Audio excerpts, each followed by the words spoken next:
Tonight we're live inside the Hornets' Nest on the campus of Baker High School, and there is a buzz going on with 3 wins on the season. First-year head coach Brianna Lancaster has already eclipsed the win total of last year's team. So a sense of excitement has taken over on campus. But coming in and squash all the fun are the Fairhope Lady Pirates. They want to plunder, pillage, and raid the Hornets' Nest and claim a victory. Let's find out who will capture the win for Tuesday Night Hoops. Good evening, I'm Al Whedon along with the legendary coach Ronnie Arrow. We're glad you're with us. Coach, tonight, 2 young coaches with some championship pedigree about to go head-to-head. No question, Coach Lancaster and Coach Gilson are going to be looking to get after one another. They both like to run, they both like to press, and they will rebound. I think Fairhope has one of the best passing teams that I've seen in a long time. So it's going to be interesting, these 2 young coaches going after one another. Definitely going to be doing that. So for them to get the win tonight, Coach, what do they need to do for your Arrows targets? Arrows targets for Baker, they must be disruptive. They must get in the passing lanes. They must stop the passing game of Fairhope. Fairhope might be one of the best passing teams that I've seen in a long time. Then they have to get back. They cannot give any easy buckets to Fairhope. Now, Fairhope, on the other hand, has to keep Baker off the boards. They're averaging 34 rebounds a game, and then get back. Don't let them get any easy buckets. Keep it right here. Tip-off is headed your way inside of the Hornets' Nest. Looking for a good battle tonight. Now, Coach, this is as we call it, these are 2 7A teams, but they're not in the same area. Baker plays in Area 1. And Fairhope plays in Area 2, so this will be their only matchup of the season unless they meet later on in tournament play during the playoffs. So for these groups tonight, this is the only time they'll match up. Well, and they're looking forward to it because they know they both have good teams, both have a chance to advance in the playoffs, and they want to get this win tonight. Baker working the ball around Abby Kilgore. Kilgore works it over. Gets into the hand of Jesslyn Kellum. Shot goes up. Shot. And And it is going to remain Baker's basketball on the loose ball there. Yeah, on the loose ball. They're going to have to keep McKinley off the boards. She's a junior, averaging 5 rebounds a game. She loves to go to the boards. Kellum inbounds it, and it's stolen by Fairhope. I want you to watch the Fairhope team. If they get pressed, they won't dribble the ball down the court. They'll pass it down. It's a very good passing team. They do a little weave out in front to get open. Shot almost coming up by Libby Rogers. She does put it up, partially blocked by Baker. In transition for the Hornets, Haley Lindsay brings it up as they get it over to Kilgore, trying to work it inside, getting it down low if they can. They want to get the ball inside. They will take outside shots, but they want to get the ball inside. And there are our first points of the evening. Jesslyn Kellum puts it in. She averages 15 points per game. There's a quick three right there. Frazier will shoot that ball from outside. There's no question. She's averaging 9 points. She's a senior, averaging 9 points and 6 rebounds a game. And I tell you what else Fairhope has going for them. They're starting. 4 of their 5 seniors, or 4 of their starters, or of the 5, 4 are seniors. They've got a lot of experience out there. Fast break opportunity right there with Kellum. Back-to-back buckets with the Lady Hornets on top 4-0 early here in the first quarter. You talked about that passing. You can see the crisp passing by the Lady Pirates. They'll pass it around 3 or 4 times, and they'll like to get to the hole. That wasn't a very good shot, but there's a rebound. They will pound the boards. Ella Berg gets the rebound, averages 5 rebounds a game. First points for the Lady Pirates right there as Baker working it over. This is definitely a different Lady Hornet squad that we saw last year, coached by Tori Johnson, who is now over at MGM. And our first foul of the contest coming in, that foul's going to be on Jesslyn Kellum, her first foul. They've got a lot of girls back. You can't coach experience, okay? A lot of the girls that they went through that 2-win season last year are back, got a full year of experience that'll really pay. And they were young too, Coach. That was another thing. Yeah. And they're still a little young. Yeah, still a little young. So it's going to be a bright future for Baker right here in the Hornets' Nest. I expect this place to start filling up here pretty quick. Now, there's that pass. Nice backdoor pass. And the second pass gets it over to Ella Bird with her second bucket of the night for the Lady Pirates. Almost stolen by Fairhope. But the foul is going to be committed right there by Ella Bird. She got the points, but she picks up the foul. You know, so far, what's good about this game so far, I don't think there's going to be many turnovers in this game. Although some of the other games have been a lot of turnovers, I don't think there'll be many turnovers in this game, which will help them score. Well, Coach, I know you'll be tracking them for me. I'll be tracking. Those things used to drive. If you ask any coach, college coach, high school coach, what thing that you hate the least or the most, and that's turnovers. Turnovers get you to the bench.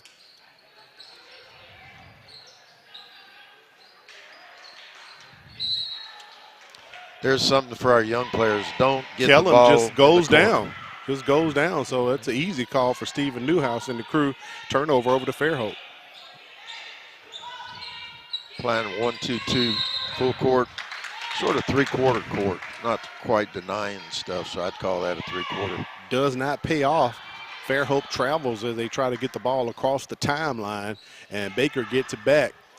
And if you're looking at the floor here at Baker, it is a new floor. They've kind of redone the gym. They haven't even hung the old banners up from volleyball and basketball, but it's a nice-looking floor out here. Coach Era over and back called against Baker. So as you see the Y shot tonight, it's an entirely new floor here at Daniel Bumper's gymnasium. I just got through saying there won't be many turnovers, and boom, my girl Abby. And Abby comes to my classroom. Okay. She's come a long way this summer. This will be the first time I get to see her play. Looking forward to see her play. I think you watch the ball movement. You might have jinxed her, Coach Era. Nice inside-outside move, but does not pay off for Fairhope. Kellum in transition, looking for some help as she unloads it to Abby Kilgore. Just talked about her. Nice Kilgore drive. Puts up the layup, no good. Got to finish it. Got to finish it, Abby. Once you get in there, you've got to finish. The hard part is getting to the hole. The easy part should be the finish. That's a three put up right there, no good, but fouled on the play. And I believe that foul is going to be committed by Abby Kilgore. That's her first foul. And I think that's going to be 3 shots coming up, Coach Harold. Yeah, it is. And she's gotten in foul trouble a little bit this year. She needs to watch her fouls. Non-shooting foul. Foul on the floor. Okay. That was after the shot. She bumped her some. Now, every one of their cuts are cutting to the hole. They are. They're like shuffle cutting. Then they'll shuffle cut off this backside here. And they're always looking inside. Always looking inside. Gabby Gilson has her girls trained. Nice move going inside for Fairhope. Nice follow. Doesn't pay off for Creel, but the follow-up drops in from Ella Bird. She's constantly going to be on the boards. She has all 6 points for Fairhope. A 30-second timeout called by Coach Brianna Lancaster. So she wants to talk to her Lady Hornets. Coach, you talked about the cutting and the passing of the Lady Pirates. They come in averaging 49 points a game. This crew, they're a very nice bunch. The biggest thing is for the young coaches, young players, when they reverse the ball, they're coming off of a pick to go to the hole. They're not up picking. It's a shuffle cut straight to the hole every time, which most of the time they get them used to just going around the horn, then boom, they pick them, cut right to the hole. A lot of times they get a layup. At this point of the season, Fairhope 6-5 coming in last year, only 9-15.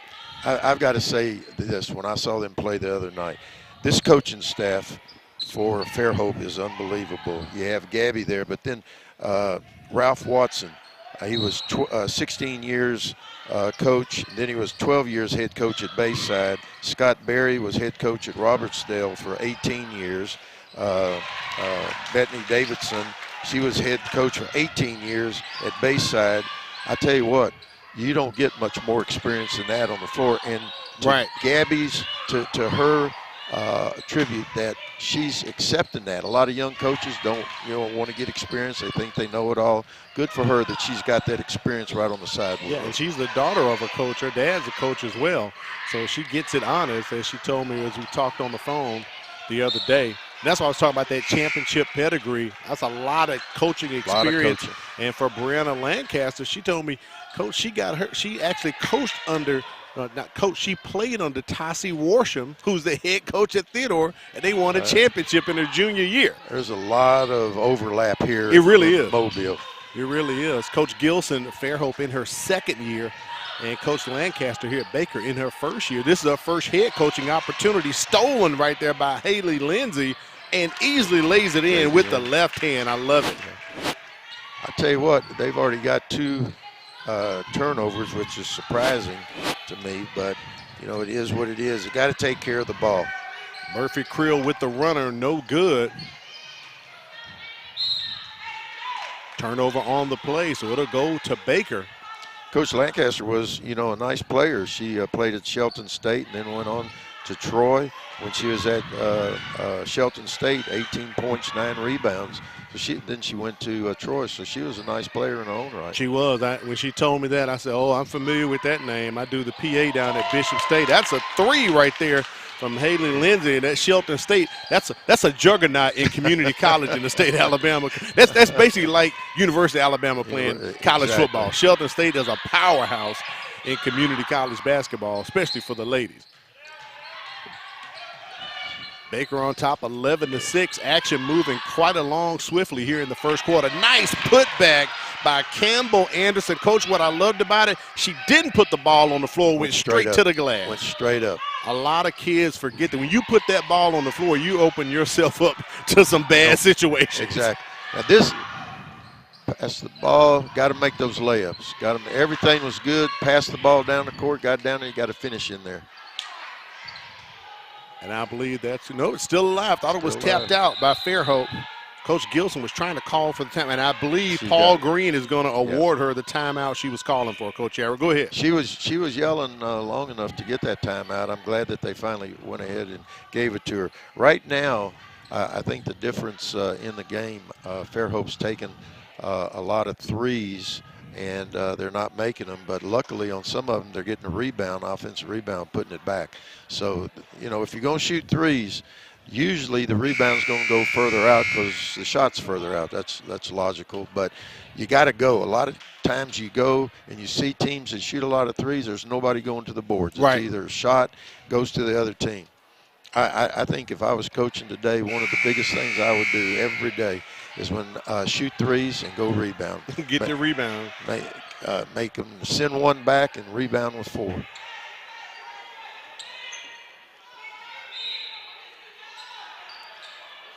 Under 2 minutes here remaining in the first quarter. Al Wheaton, Coach Ronnie Arrow bringing you the action here inside of the Hornets' Nest. Fairhope versus Baker, our first ball game of the evening. Ella Bird tries to get Juliana McKinney to fall for it, but she doesn't, and they get the turnover. Baker on the move. McKinney asking for it down in the paint, wanting the ball. They feed it down to her. She puts it on the floor, Coach Arrow, and draws the foul. I tell you, I love the way that both these teams eventually will go inside. I think Baker uses their inside game more than Fairhope, but both of them.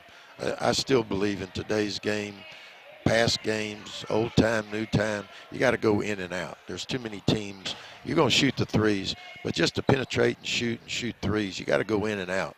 Got to give those post people a chance to score, get some easy buckets, and then you also give the other team a chance to foul. Right. So far, McKinney misses the first. 5'11" junior, plays forward / center for the Lady Hornets. And she is a beast in there. Unfortunately, misses both of them. Tie up on the floor. Possession arrow is going to remain with Baker here at 1:10 remaining in the first quarter. Checking in for the Lady Hornets, Madison Fields, a 5'9" junior forward. Going to take McKinney out and let her sit on the bench for the last 70 seconds here this quarter. And I think that's a smart move. She was huffing and puffing a little bit. She needed to get a little rest.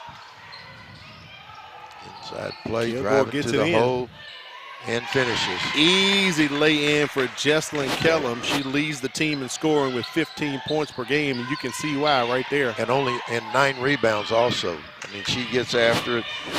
15 points, 9 rebounds. She's shooting probably 49% from the floor, which is good around that. Haley Lindsay stops, pops, and drops right there. And almost it does get the steal for the Lady Hornets over to Kilgore. Nice transition. Can it pay off? And Kellum is fouled on the play. You know, a lot of kids would have shot it and just looked at it. She shot it, missed it, got it, dribbled out, got fouled. Cooper Anderson picks up her first foul. That's 3 team fouls against Fairhope this quarter. Got to correct myself, Coach. Actually, Haley Lindsay leads the Lady Hornets in scoring 22 points per game. I wasn't looking at the right line. I was going to get her get on you.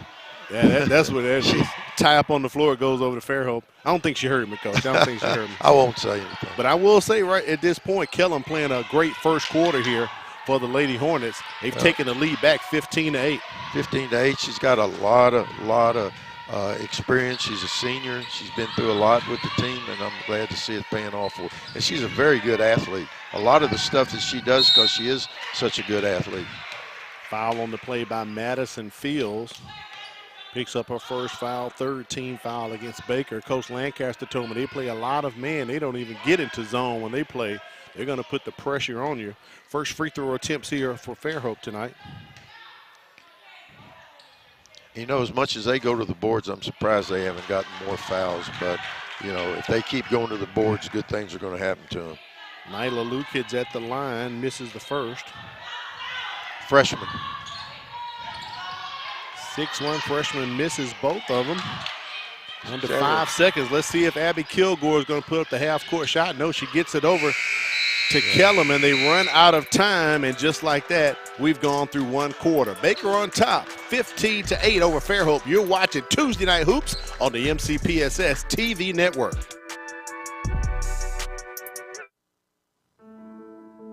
A teacher is one of the biggest investors in a community. They impact the lives of those we value the most. Teachers share knowledge which helps shape and mold our future leaders. Teachers show direction and help build a sense of purpose. Are you ready to make a change? For more information on teaching opportunities, teacher incentives, or to apply with the Mobile County Public Schools, log on to www.mcpss.com. At Mobile County Public Schools, we believe it starts with us. That's why we offer Signature Academies. Hello, I'm Jordan Clark, and I'm in the Health Service Academy at John L. LaFleur Magnet High School. My future career is to be an obstetrician-gynecologist. With this academy, I'm learning firsthand from people already working in the industry. Shadowing them on the job really makes me want to study hard and work harder towards my career goals. Signature Academies are open to all students in Mobile County Public High Schools. Visit mcpss.com. We're starting the second quarter of Tuesday Night Hoops. Baker on top 15-8.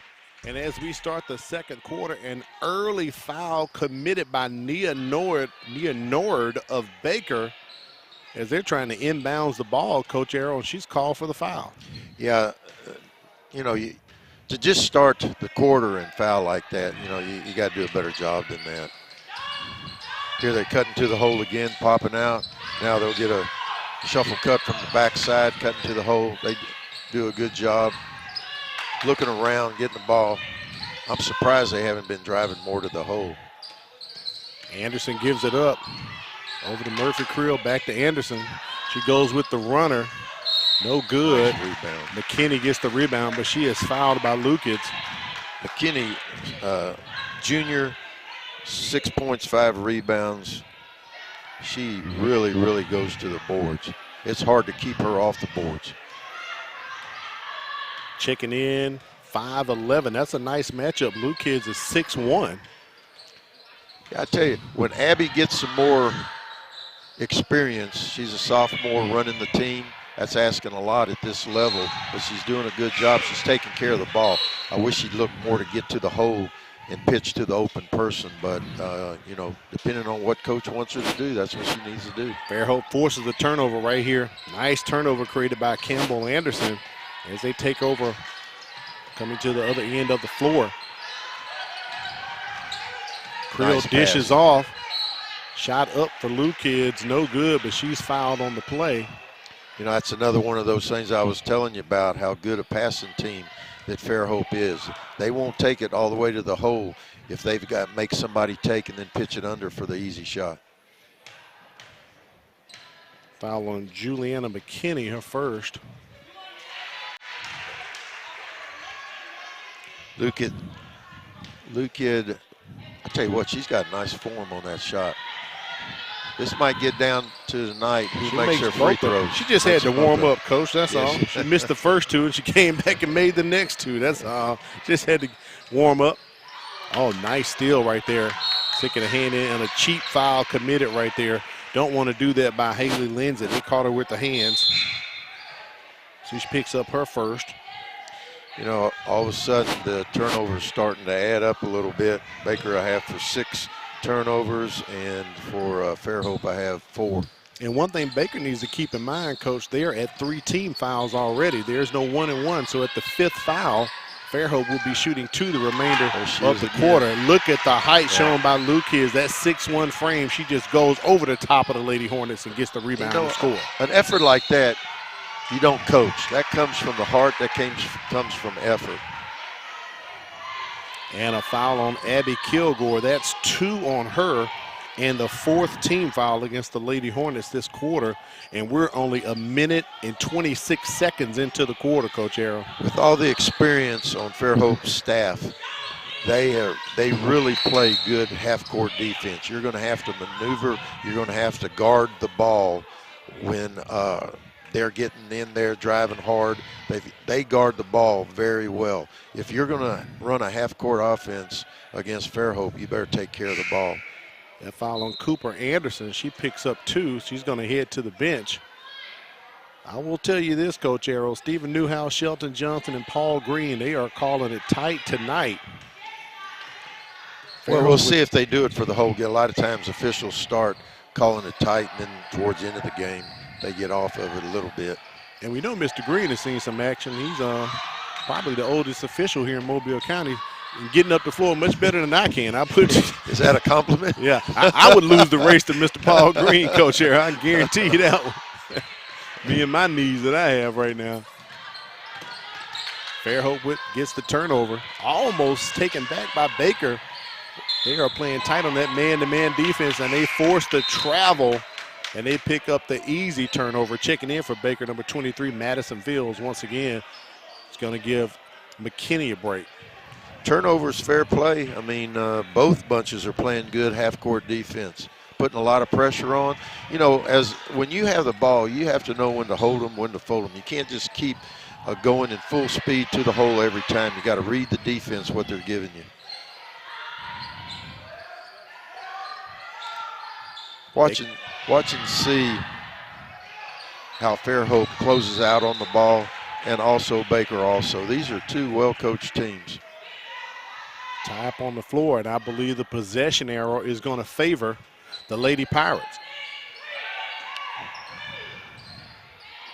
Looks like now they're going back to their 1-2-2 right 3-quarter press.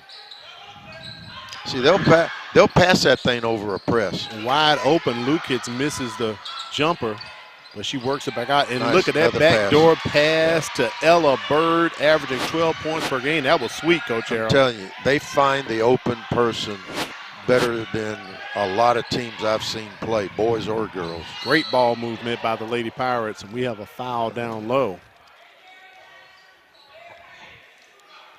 Ella Bird picks up her 2nd foul, I believe, for Fairhope. Places them at 3 team fouls. Abby drove in there good. Kilgore got tripped up in there. Still their ball. Lucia Jordan going to check in and give Kilgore a break with the 2 fouls, and she'll sit on the bench. The first thing you got to do on an out-of-bounds play is get the ball in bounds. Don't worry about scoring. If you can score on it, fine, but the first thing you got to get it in bounds. Speaking of scoring, Coach Arrow, that's something Baker needs to do. They haven't scored a bucket here in the 2nd quarter. Yeah, they haven't scored in 2 or 3 minutes. Another turnover on the play, and it's coming this way to Fairhope.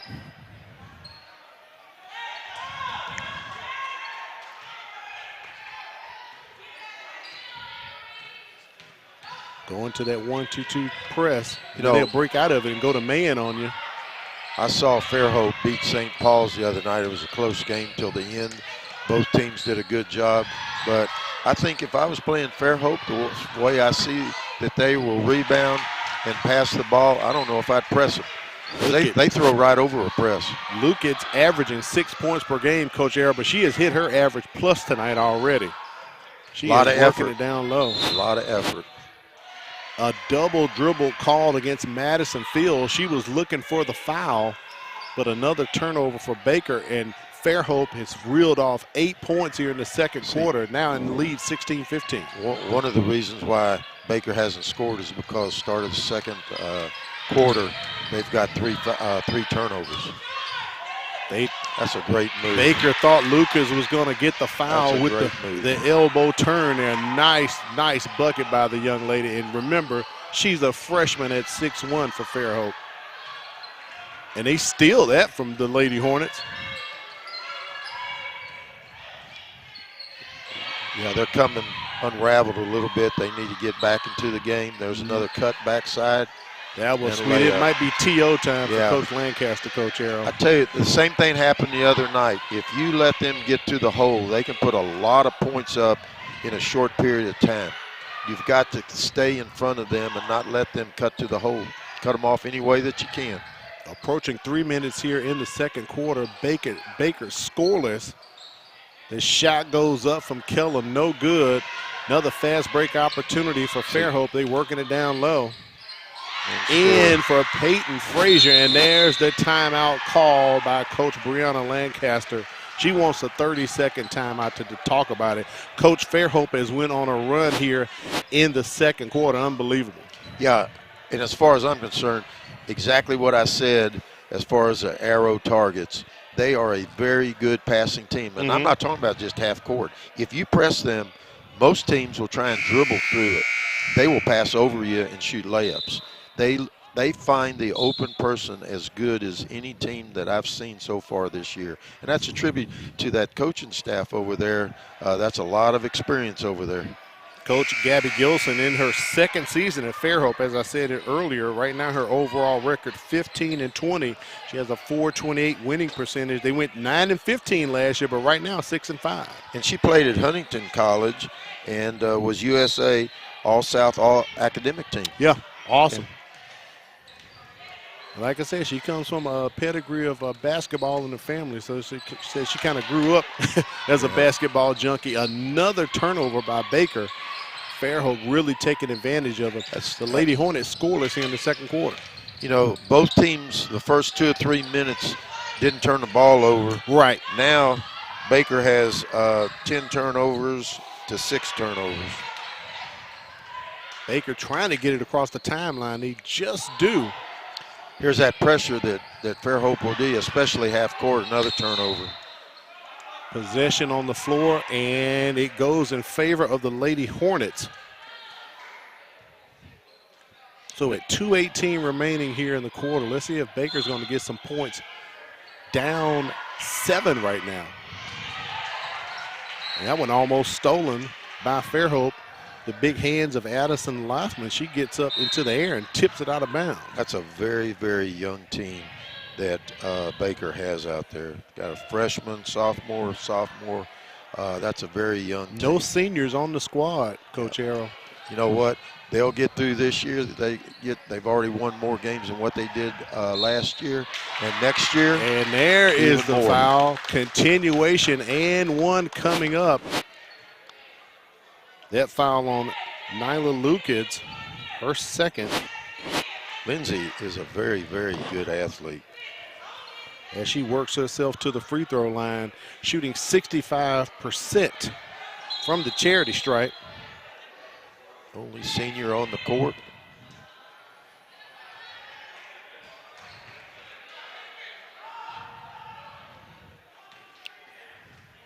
Lindsay trying to make the first free throw for the Lady Hornets tonight, as they are 0-3 from the free throw line, but they get points here in the second quarter. Finally, Coach Harris. Yeah, they're starting to take the ball to the hole more, which means they're getting fouled. Here comes another. I thought she was going to pass it off the glass by Peyton Frazier. That was nice. Working the box on the glass. She really does a lot of good things for the Pirates. She'll rebound, she'll shoot threes.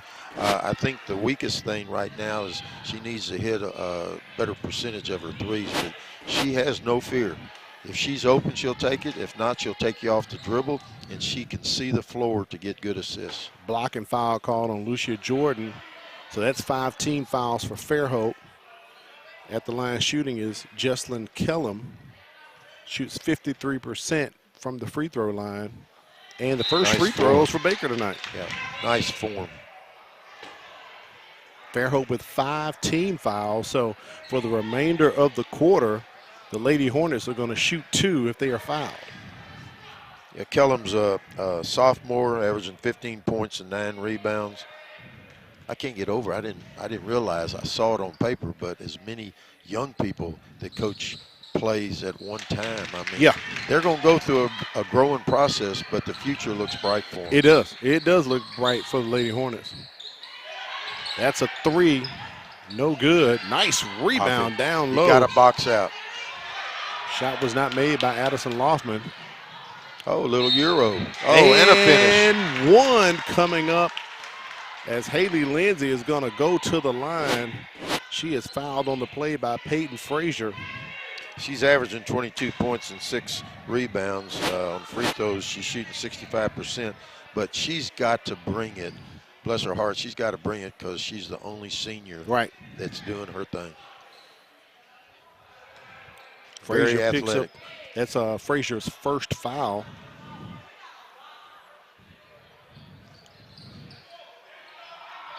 Oh, nice rebound, but stolen by Fairhope. 90 seconds remaining here in that the athletic second nice quarter. Hustle. There it is. Great hustle by Lindsay, but Fairhope gets it back. But, Coach, that's a 10-second violation. They didn't get the ball over the timeline. Both teams are really pressuring the other team. It's going to be interesting how much stamina they have at the end of going into the fourth quarter. After being held scoreless here for nearly 5 minutes in the second quarter, Baker has come to life, and now they've cut the lead to 3. The biggest thing is they stopped turning the ball over. That's key. Okay, they came out, turned it over 3 straight times. Nice jump shot. Shot up by Lindsay, no good. And the rebound, Jesslyn Kellum. Johnny on the spot. And you know what turned this thing around with them scoring? Coach had a great timeout. And she only called 30. She didn't call for the full, but there's a full 3 by Peyton Frazier. Shoots 31% from 3. St. Paul's, where she went cold for a while on shooting, and all of a sudden at the end she went and really turned it up. Another turnover. Pass overthrown by Libby Rogers, trying to get it down low to Gabby Berlage. And another turnover committed by Fairhope. No shot clock in high school, but Baker playing like they're trying to get a 2-for-1 if they could, but they missed the shot. Kilgore drove the length of the court, got in there, didn't finish. Timeout called by Gabby Gilson for Fairhope. She wants to talk it over with her ladies. 30 seconds remaining here in the first half, 30.1. This is a 30-second timeout called by Coach Gilson.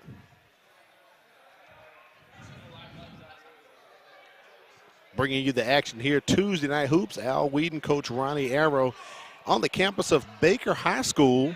And, Coach, as I said earlier, floor looking nice, the gym looking nice. I told Coach Armstrong, you guys got to hang the banners back up in here now. The wall's looking a little plain and white. It looks good, though. Yeah. Got to get those, those championship banners and Final Four banners and stuff like that back on the walls. But great looking facility with them redoing the floor here at Baker. You can paint those walls all pretty colors and everything, but they don't look as nice as those banners. Without the banners, right. It's something missing. People have worked hard for those banners. Yeah. They need to go up. I came out here Friday to kind of watch them against Theodore, and I was like, it's looking good. The banners are missing. That's what's going on. Looks sort of naked. Yeah, kind of naked up in here. But I think they'll get them up in due time. But the floor looks great. And we're glad to have you here with us tonight for Tuesday Night Hoops, as we do it each Tuesday night on the MCPSS TV network. Coming up after this game, we'll have the boys in action. And, Coach, that's going to be a real nice one. Two of the top teams on the Gulf Coast. Number 2 and number 3. Going at it. So stick around for the boys coming up after the girls. Right now trying to get to halftime. 30 seconds remaining. Let's see what Coach Gabby Gilson has drawn up for her Lady Pirates here. Up 4 points. They ended the first quarter behind, but they have come alive here in the second quarter. And they're staying in man-to-man. Pass blocked by Lindsay. Nice drive. McKinney tips it out to Abby Kilgore on the fast break, trying to work it down low. Couldn't thread the needle. Yeah, she needed a couple more dribbles to make that defensive player commit. But she's looking up the court. That's good. And the ball is going to remain with Baker. 10.3 seconds. I see Coach Lancaster didn't call a timeout to set up a play, so she's going to let the girls go at it here. Looks like they're trying to go to McKinney. Overthrows McKinney. And a foul committed right there, Coach Arrow. You don't want to do that. That's a shame because they've been playing good. You can't throw the ball away on an out-of-bounds play. And you don't want to give up that 5th foul, Coach Arrow, because when you do that, that now means Haley Lindsay has 3 fouls for Baker, but that's the 5th foul, so Fairhope is shooting 2, and the clock is not moving. Tell you, I don't know their free throws. I don't know. Have they missed a free throw? Oh, they've missed the first 2. First 2. But since then, they've been hitting them. And back-to-back, Libby Rogers sinks both of them. Shooting 4 for 6 from the free throw stripe for Fairhope. Driving in to score, does not. Ball goes out of bounds, so it's going to be Fairhope's ball with 0.7 seconds remaining. Up 5 right now. Right now for Baker, there's 1 junior, 3 sophomores, and 1 senior out there. So that's a lot of youth out there. Interesting first half that we've had, Coach Arrow. We went into the second quarter with Baker up 15-8, and Fairhope pretty much held Baker scoreless until about the 3-minute mark and took a significant lead. Right now, Baker has cut it to 5, up 29-23. What are your viewpoints there from the first 2 quarters? Well, again, I thought Fairhope started working the ball like they're good at working the ball, passing the ball, cutting to the hole, and then driving to the hole and dishing off underneath the hole. I thought that was very good. But the biggest difference in the game, it's only a 6-point ball game, is the turnovers. Turnovers are 12-7. Baker's got 12 and Fairhope's got 7. So when you turn the ball over, you don't give yourself a chance to score. When you get fouled, you got to make your free throws. Speaking of free throws, Baker 2 for 6 from the free throw line, and Fairhope 4 for 6. All right, we're going to take a break, and we'll be back. You're watching Tuesday Night Hoops on the MCPSS TV network. Mobile County Public Schools completes about $100 million in school construction each year. And we're looking for new contractors and construction vendors to help us ensure that all students are learning in top-notch facilities. Is your company interested in becoming a construction vendor for Mobile County Public Schools so you can bid on these projects? We need contractors, plumbers, HVAC installers, roofers, electricians, painters, and more. Follow these steps to become a vendor. Number 1, complete the vendor application online. Under System, select Business, and then under Resources, click Vendor Online Application. Number 2, enter the vendor portal. Click Apply to agree to the terms and click Save and Next. Number 3, enter your business information as prompted. A tax ID number or social security number will be required to complete the application. At the bottom of each page, click Save and Next. To find out what projects are currently open for bidding, visit mcpss.com/bid invitation. Follow MCPSS Facilities Facebook page and email facilities to receive notifications. Complete these easy steps, and your company soon may be part of Team MCPSS.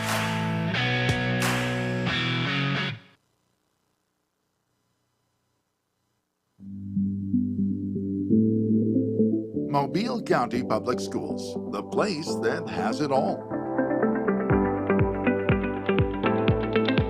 We have 90 schools that include rural, urban, and suburban schools of various sizes.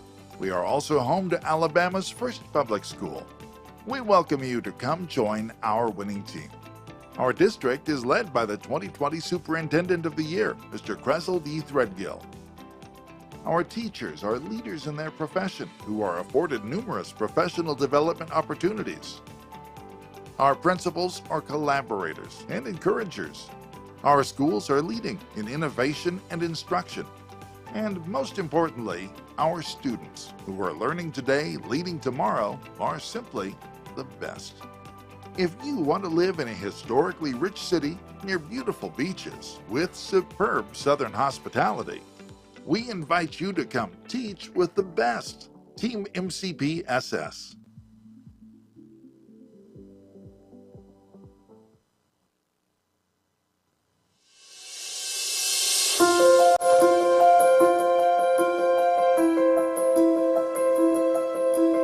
Pre-K in the Mobile County Public School System started in 1988.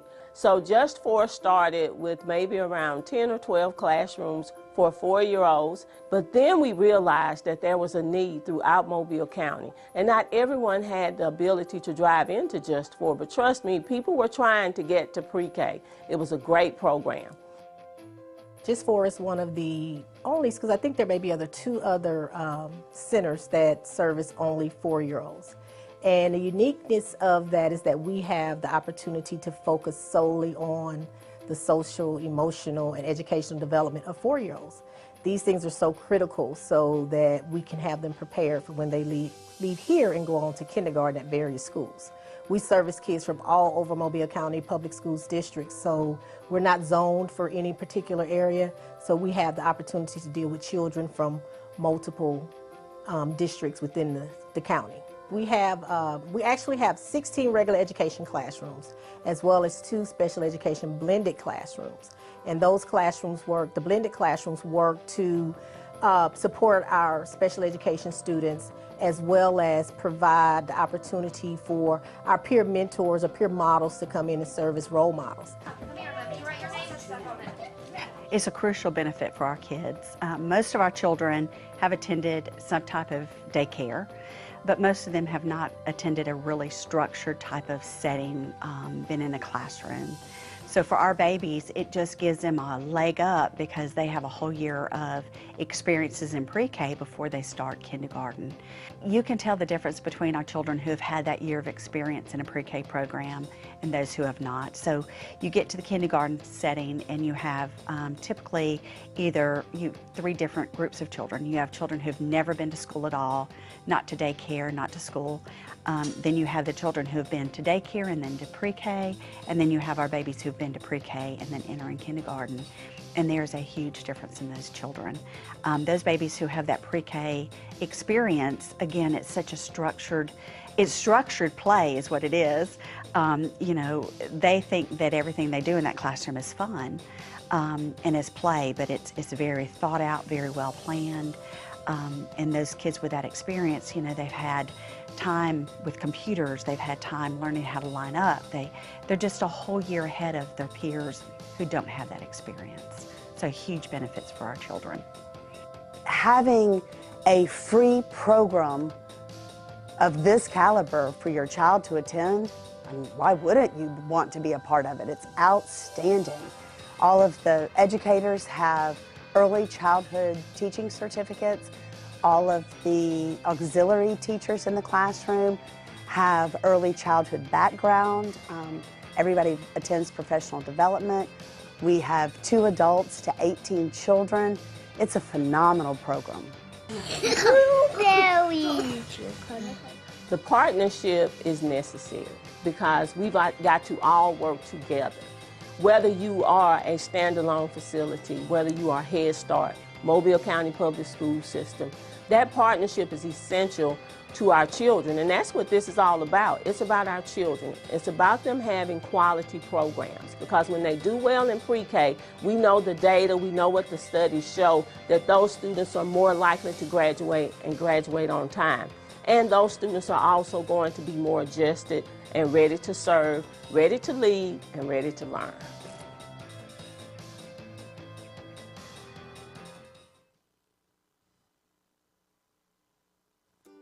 There's a lot to like about Mobile County Public Schools. What I enjoy about Mobile County School is the extra attention my teachers give us to help us learn. Teachers are liking their access to technology, and students are liking the quality of their education. I like the technology that's been incorporated into my education. And since 1826, you have trusted us to prepare your child for their future, and we like that. Mobile County Public Schools. We are learning today, leading tomorrow. Join Homeroom with Renee Phillips and find out the latest homework tips and what's happening inside the schools and classrooms. It's Homeroom with Renee Phillips right here on the MCPSS TV network, right here at Daniel Bumpers Gymnasium. Fairhope on top 29-23. Coach Arrow, as we get ready to go into the second half, if you're Coach Lancaster for Baker, what are you telling your Lady Hornets? They got themselves back into it the second quarter, but what do they need to do in the third quarter? They've got to take care of the ball. The difference in this game right now is that Fairhope is making their free throws. They're going to the line more, and they're making them, okay? And they're not turning the ball over as much as Baker. Those two things, it's only a 6-point game. It doesn't take much to make a difference of 6 points. Now, for Coach Gilson, what do you think she's telling her Lady Pirates? When they started going, they started putting the clamps on half-court pressure defense. They started making it tough, and that's when Baker started turning the ball over. They need to just keep cutting to the hole and keep going to those offensive rebounds. All right, we're going to find out, Coach. We're going to find out. Less than 1 minute remaining here before we go to the third quarter. Fairhope averaging 49 points per game. Baker averaging 44 points per game. So both of these teams on pace to hit their average as well. Make sure you mark your calendar coming up. Christmas break, and we're just days away, December 18th through January 3rd. Students return to class January 4th. And Coach Arrow, the time is ticking in my household. My twins are reminding me. Can hardly wait. They can hardly wait. I can't hardly wait either because I don't have to set that alarm clock so early. Yeah. But, yeah, they cannot hardly wait, Coach. It's coming up. From this time to the end of school, the teachers need to get paid double time. I agree with that. And I think my wife would agree with that statement, too. I agree with you on that one, Coach Arrow. Third quarter action about to start here on the floor for Baker. Lindsay, Kilgore, McKinney, Nia Nord, and Jesslyn Kellum. And for Fairhope, they're going to go with their starting five of Creel, Anderson, Rogers, Bird, and Frazier. Still a very young bunch for Baker. There's a back cut again, finding the open girl, throwing over. The back cut. Frazier thought about the three, but passed it over. They really share the ball well, always looking inside. They just don't make many mistakes. They definitely pass it around, Coach. See, they put you to sleep, then they drive and pitch or drive and get to the hole. Frazier driving right there. Nice finish. And kind of throws it in Larry Bird style, almost behind the backboard. Then gets it to fall for the 5'10 senior. Kilgore trying to get it to Lindsay. Does. Unfortunately, Coach, she didn't hear you. She picked it up. That's a travel. She picked it up. Young players out there, you cannot pick the ball up. But when they cut to the hole, did you see Fairhope? They were right there. They plugged that middle up. Baker plugs the middle up right there, and they knock it out. It'll remain with the Lady Pirates. Well, it's just good to see that both these teams are taking care. They're doing what they do. Both teams like to go to the offensive boards, but I tell you, Fairhope really finds the open person well. That three no good for Cooper Anderson. Baker, nice transition, but they lose it on the other end. Juliana McKinney could not reel it in. It'll remain with the Lady Hornets, knocked out by someone from Fairhope. Kesslin with the inbound. They were lucky to keep the ball there and jump ball. And they call the jump ball tie up on the floor, so it is Baker's basketball. So still inbounding under the goal. I guess we'll have a do-over like in golf, have a mulligan here, Coach. Quick three put up, no good for Haley Lindsay. Yeah, I don't know if Coach would be real happy with that three. It was quick, but on the backside, nice rebound by McKinney. Does draw the foul on Ella Bird. She is always around that offensive rebound. That is Bird's third personal foul, first team foul. McKinney misses the first. Well, let's see. They missed the first 2 free throws to start the game. They haven't missed any more 2s from the free throw line. Now Bird checks out and Nyla Lukic checks in for Fairhope, and she really made her presence known in the second quarter, so that's not a bad sub right there for Coach Gilson. No. Fortunately, it's bad for Fairhope. They could not get the loose ball there. It's going to remain on this end for Baker, so this is the third inbound in a row. That's another on the Baker side. That's another thing for Fairhope. When they substitute, they don't go down in ability, if any. Ball lost by Lindsay. Fairhope takes over here. Baker's back 1-2, 3-quarter press. They really don't get to the trap part of it. It's a soft one. I don't know if it's planned like that, but here's that weave out front. Nice feed under and out. Kick Ball it back fake. out. Very and nice. Shot drained by Libby Rogers as she stops, pops, and drops. Got to welcome the folks watching us on Pirate Nation TV. Appreciate you tuning in tonight to Tuesday Night Hoops with Fairhope and Baker. If you didn't make it across the pond to check out the action, we appreciate you watching it on the stream.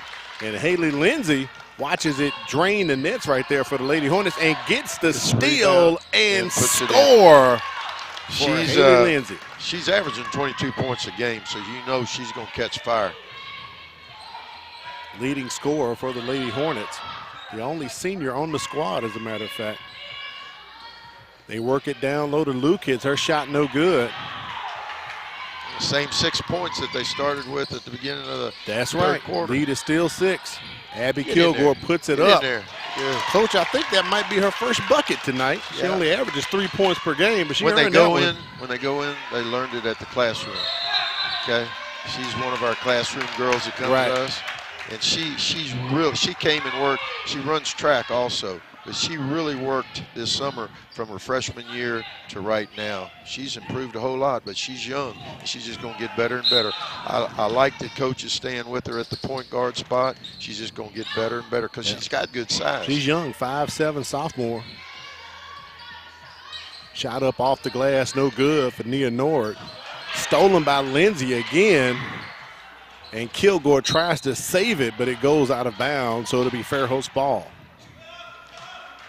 Uncharacteristic of Fairhope, they've already turned the ball over 2 times this half. They don't turn the ball over much. Murphy Creel bringing it across the timeline. As I say that. Throws it away as he tries to get it to Cooper Anderson. I think her big brother, Caden, wouldn't like that too much. He used to play quarterback for the Pirates. I don't think he'd like that too much, his little sister with the turnover. Speaking of quarterbacks, you see news about Riley Leonard today. Signs with Notre Dame. Notre Dame. Young man played basketball as well for Fairhope. And we got a foul on the play. They've got another young man that's playing for the guys. That's one outstanding. I won't talk about it till we get to the guys game, but an outstanding quarterback there that is also a good basketball player like Riley. Foul called on Libby Rogers. That's her second. Places Lindsay at the line. Makes the first one. She's keeping them in the game with her steals, with her ability to guard. And a lot of her game is just pure effort. Uh-oh. Misses the second.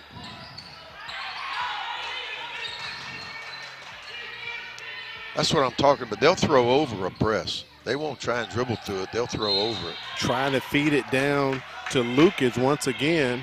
Knocked out of bounds. It's going to remain Fairhope's basketball as we approach the halfway point here of the third quarter. Baker has cut that 6-point lead to 3. You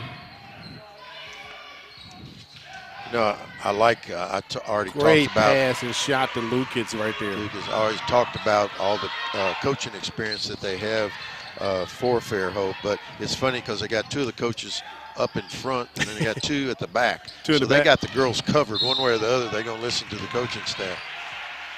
Kilgore is forced out of bounds. She hits the end line. Turnover on the play. I'm going to call that one a forced error right there, Coach Error, not unforced at all. Shot up from Frazier, no good. Yeah, I'm not so sure Coach will be happy with that shot. Frazier will do that, though. She's not bashful. Yeah, shoots 31% from three. Look at Lindsay with the spin move Nice off spin the move. glass, slashes in and scores for the Lady Hornets.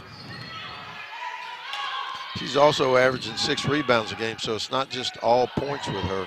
That's a three and nothing but nylon. Cooper Anderson drains it. She had a little extra time to get that one up. Lindsay tries to answer with her three, but no good. Comes off the glass. Nice rebound by Peyton Frazier as she brings it across the midway stripe. And a foul. We got a push down low against Baker. They're going to call that on Kilgore, so that's Abby Kilgore's third personal foul. And, Coach, the first team foul against Baker this quarter. Yeah, I tell you what, they've been getting up and down the court, but they really haven't applied the pressure that they did.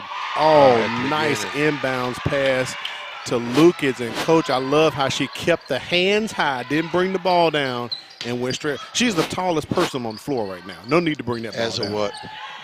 Freshman. As a freshman, you're right. As a freshman. We saw a great freshman last week, the young lady for Theodore.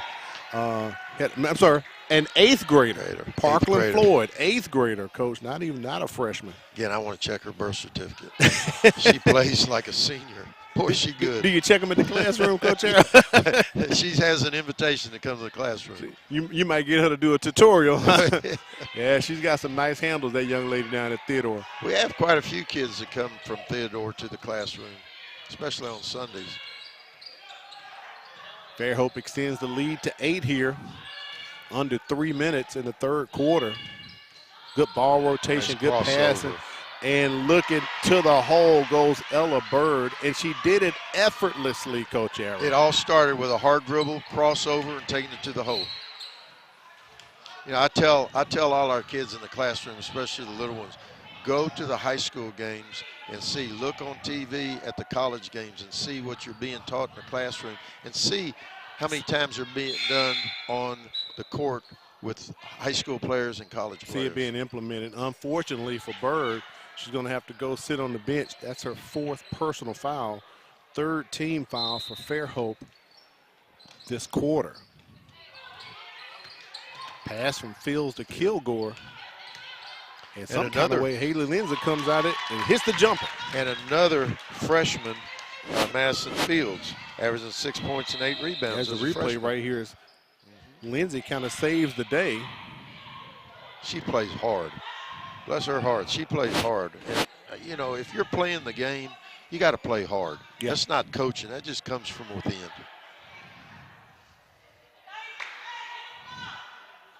So I believe it's Fairhope ball. Coach Gilson was asking for some clarification, and Baker fell asleep. They tried to work it in quick. That was a nice call from Coach Gilson. So a foul called on Nia Nord of Baker. That's her second foul. Second team foul. There's the pick to picker underneath. They didn't get open that time. They get it to Frazier. Boom! She hits the three all the way from Mobile Bay, Coach Harrell. She drained that one. And I tell you what, that wasn't an easy shot. Lindsay tries to answer with a three once again. No good. Fairhope pushing it up. Frazier, you can see her call for it again. Luke is all over the boards, offensively and defensively. Nice board right there by Madison Fields. They get it up to Kellum, and nice she lays it in. Jesslyn Kellum with the bucket. Baker needed that right there. Lead is 9. You know, if they just settle down, get some steals, get good shots, they can't come down and get hurried. That's a three. Shot rims out. And the Lady Pirates get the rebound. Frazier trying to hit another three, doesn't. Nice. Almost got her own rebound. Baker saves it, but unfortunately they save it back to the hands of the Lady Pirates. They're trying to go inside. They're going to drive. Nice floater. The runner no good. Madison Fields gets credit for another rebound for the Lady Hornets. Down 9 points right now as Abby Kilgore comes across the timeline over to Lindsay. That shot rims out, and we have a foul over the back. That'll be offensive, called against Jesslyn Kellum, her second. You know, as well as Lindsay has been playing, she needs a breather. She's being asked, y'all got to get back. Caught him sleeping, Coach Arrow. Yeah. Easy lay-in for a Peyton Frazier. Caught him sleeping. That's the second time in 2 possessions. Nice shot. Oh, way to work the glass. You're right, Lindsay does need a break. She's blowing. she's still out there giving it all she has. She is the leading scorer, only senior on the team, but giving it all she has. You're right, Coach Arrow. Nice rebound by Lucas. Works it out to Peyton Frazier. Could not get the 3. There was 4 of them underneath there by Baker boxing out. And Coach Brianna Lancaster calls a timeout for Baker. She wants a full timeout, so we'll take a break and be back. You're watching Tuesday Night Hoops on the MCPSS TV network. Did you know that missing 2 days of school per month has a negative effect on student achievement? And that chronic absenteeism is negatively impacting 1 out of every 10 Alabama students. Studies show students who are chronically absent are more likely to drop out of school. For every 1 day your child is absent from school, it takes 3 days for them to catch up. So if I am not sick, make sure I'm at school, because missing school means missing out. Want to learn Spanish? No problem. Join Carlos Holly weekdays as he makes learning to speak Spanish fun and incredibly easy. It's Spanish for all levels and all ages. Tune into Icari. Let's learn Spanish right here on the MCPSS TV network. You've got it tuned in to Tuesday Night Hoops. Al Whedon along with Coach Ronnie Arrow. Fairhope on top 47-38. Right now, still got that 9-point lead. Coach, the lead was 6 at halftime. Yeah, it was. And, you know, both teams are playing hard, but each one of them have designated scorers right now. Lindsay is really keeping Baker going. Yeah. I mean, she's doing a really good job. And then on the boards, Lucas, I mean, if that ball goes up, she's around it. Yeah, she's wiping the glass clean. I'm surprised after that timeout we didn't see Juliana McKinney come back in for Baker. She only has 1 foul, but they need her presence on the floor at 5'11", get some height. Another traveling call against Abby Kilgore. Coach, you're going to have to make her do some up downs or some laps or something. Yeah. There's 2 travels you win. She had a nice move going to the hole, then she picked the ball up and took 3 steps. You don't get that unless you're in the NBA or WNBA. All right, that's the end of 3. 47-38 is our score. Fairhope on top. 1 quarter remains here for the ladies for Tuesday Night Hoops.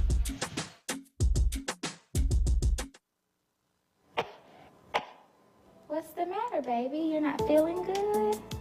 School-aged children are at a higher risk of getting and spreading germs and viruses. To help protect the spread, students are encouraged to stay home when sick. Parents, it's important for your child to remain at home at least 24 hours after they no longer have a fever of 100 degrees or higher without the use of medications. Please help us maintain a healthy learning environment. Our children with special needs deserve a place to play. That is why we are coming together to build the Miracle League of West Mobile Schmidt Family Park. It will include a special needs ball field and playground, regulation baseball and softball fields, and more. We have raised more than $1 million and construction will start soon. But we need your help to complete the project. Visit mcpss.com/Miracle League to donate and to learn more. Any dollar amount will help bring a smile to a child's face. Together, we can make a miracle. We welcome you back to Tuesday Night Hoops on the MCPSS TV network. Fairhope about to hit their average of 49 points per game. Unfortunately for Baker, the Lady Hornets, they've given up their average. They give up 49 points on defense. So right now, the game kind of playing into the hands of the Lady Pirates, Coach Arrow, based on numbers. Yeah, and I really think this game gets down to one major thing, is that Fairhope has got 5 seniors that they really rely on, whereas Baker is very young. They only have 1 senior on the team. their future is bright at Baker. Nice shot right there by Murphy Creel, the 5'4" senior. One of them you just talked about. Senior leadership on this Lady Fairhope Pirate team. They're trying to post Fields. Fields shot no nice good. Offensive board. A-Marie Seals puts it up no good. Fields back once and again. Goes back up. I like how Lucas didn't foul. And another freshman. Another freshman, that's right. Fields averaging 6 points and 8 rebounds. And Coach has enough faith in her. They were saying, get the ball to her underneath. Yeah, McKinney's still sitting on the bench. I wonder if she's okay for Baker. Lucas, the tallest girl on the floor right now. And she's a freshman. Look at Creel penetrate. Nice and rebound by Lucas. And count the basket and one coming up for the 6'1" freshman for Fairhope. Foul called on A-Marie Seals. You know, both teams have really shut down on turnovers. They've been playing the game, and they're getting more shots. They started scoring more because they started taking care of the ball better. And speaking of more shots, Coach Arrow, first free throw attempt for Fairhope here in the second half. Officials been letting them play. There's been some banging going on, but, you know, again, they've been consistent. They're not calling it very close. They're letting them play. Pull it. Kilgore down in that coffin corner. Good. Get up out of there. Good. And there's a foul they called on Lucas with the reach around. Her Tell you third. what, Fields does a great job of putting her body down on them, and they're looking into her. Coach has done a good job of looking inside. There's tipped away by Libby Rogers. It's going to remain with Baker. You could kind of see her, almost the pass was telegraphed. You could see her eyes looking at that pass. And it was like a dead bird up there starting to fall. Yeah. That thing was laid up there. Just you can't fluttering. throw a pass like that. It's got to be crisp. Crisp. See what you got, Abby. Nice screen set up there and rolling off. Nia Nord, they get it down to her. She pushes it back out to Kilgore. That was probably unwarranted and a foul committed on the play by Abby Kilgore. That is her fourth personal foul. Nord set the screen for her, Coach Auer, and rolled off, and I think she waited too late to feed her the ball. Yeah, I tell you, Fairhope has got a really nice team for now, but every ounce of experience that Baker is getting, we're going to be calling a game next year and say, we remember when they were young. Remember when, right. Because this team, if they can stick together, they're going to mature together and grow. Good ball movement right there by the Lady Pirates. Libby Rogers drains the 15-footer. I mean, they went inside and out before I blinked. Lead is up to 14. Bounce pass down low to Nia Nord. Back out. And there's Haley Lindsay. She didn't call glass, Coach Arrow. Yeah. No good. She didn't have to. Almost broke the backboard. 3-on-1 for the Lady Pirates. Abby Kilgore didn't pick up the foul. She forced them to push it outside. Cut right to the hole. These young ladies are getting a little tired. Both ends, they're shooting short. Those legs are starting to wear a little bit. I think that might be Kilgore's fifth foul, Coach Arrow. Yep, she's got fouled. She's got 5. She is fouled out. And you can see the frustration from Coach Lancaster when they signaled that foul, as she takes her time to decide who she's going to put in to substitute with 5:31 remaining here in the fourth quarter. So Kilgore, unfortunately, will go to the bench. Yeah, and I'm not sure she knew that she has 5 fouls. She looked surprised. I don't think she did, Coach Arrow. She's growing up in a hurry. She needs to just keep working on her skills. She's a very good track runner also. Frazier shot off the side of the rim, no good. Got a hot potato on the floor, but Baker comes back with it all the way down low. Shot no good for McKinney. Put back no good. McKinney once again no good. Back up again with it. And Madison Fields cleans it up, the 5'9" freshman. She gets it to go in, Coach Arrow. I think the officials has decided we're going to let this one get a little bit more physical. There was 2 fouls inside there. Man. Drains the 3. Cooper Anderson hit that one all the way from Baldwin County. That was a deep 3. Coach Gilson could have touched her over there. Yeah. She was so close to her. Get it to her. Get it to her. Nice Euro right there by Jesslyn Kellum. You know, we tell our people in the classroom all the time, you don't see too many Euros from the baseline. That's what she did just then. That's something you talked about last week when we were out at MGM when they were playing Theodore. Same thing you said. Frazier's shot falls dead at the rim. No good, but a foul on the play down low. Let's see if that's on Kellum. She was one of the players, and it is on Kellum. Jesslyn picks up her third personal foul. No, that's an offensive foul. Correction. Yeah. Foul called on Cooper Anderson. That's her third. Tell you, when they substitute, except for one or two of their players, ability comes in for ability. They take Lukins out to give her a break. Kind of going somewhat small right here, but there's the offensive foul called against Baker. Yeah, Fields was moving. Matter of fact, she sort of did a forearm shiver on the pick. Picks up her second foul. That is Baker's fourth team foul this quarter. Baker's got some nice-looking freshmen. They just got to work. Turnover on the play, and it goes back over to Fairhope.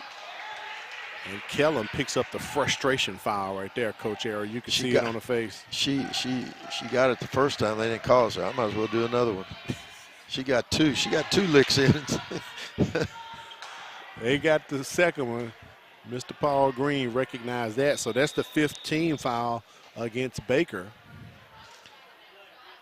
I think they're going to put Libby Rogers at the line shooting 2.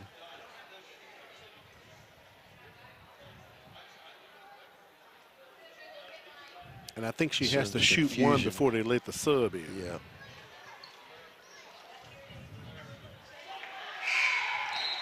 Nice form, hit the back of the rim, but it was nice form. Checking in is Angela Kidd, as McKinney will go to the bench for the Lady Hornets. Rogers makes the second.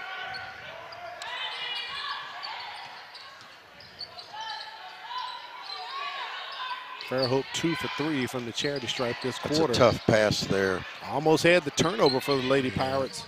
Penetration by Kidd, comes up empty-handed. See, they find the open person. Cooper Anderson, some kind of way, escaped up out of there. Look at Peyton Frazier, and a timeout called by Coach Gilson. She could see some pressure happening right here. So at 3:46, she calls for the timeout on the floor. 30-second timeout called by Fairhope.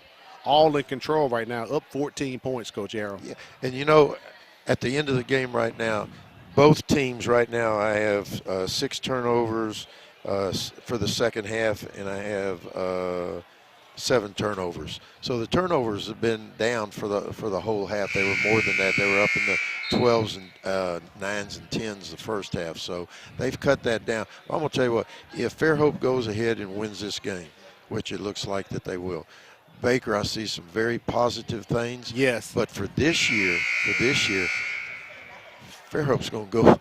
They're going to beat a lot of people. Yeah. They're very, very good. Very well-skilled team. I like the crisp passes. I like the teamwork, but I like the motion that they do on the floor. And they're always weaving and moving, Coach Arrow. Always moving. From last week, a really good game right now would be Fairhope and Theodore girls. Oh, okay. If you can kind of plot it together. Plot it together. Now, those, I don't want any letters or anything. Those are the two that I've seen that have impressed me so far. I haven't seen a lot of the schools. Lady Pirates taking their time. And that's what I guarantee you, Gabby said, all right, I want time off the clock and then drive after about 4, 5, 6 passes. Exactly right there, and that's what Peyton Frazier did, to hold the lane open right up for her. One of the things that you got to learn as a player that Baker's going to go through is that you've played a good game. They've got a lead, but you can't just come down, not run anything, and jack the ball, because they're going to get buried then. And they've played a good game. They've played a hard game. They just need to finish it, get the open shot, work for the open shot, hit the boards, and you'll get a lot of experience out of this. I'm going to say it again. Fairhope's going to beat a lot of teams this year. Mark your word. Coach Arrow just said it. Put that on target, huh? For the ones that are going to have Fairhope on their schedule. On the schedule. Get ready. Lock them up. Foul called against Baker right there.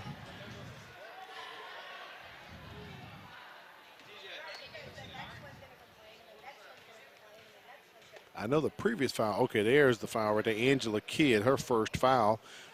Baker has 5, so Fairhope just shooting 2 the rest of the ball game here. Think of it, Al, as they 4 of the 5 seniors start. They've got the all-star coaching staff over there.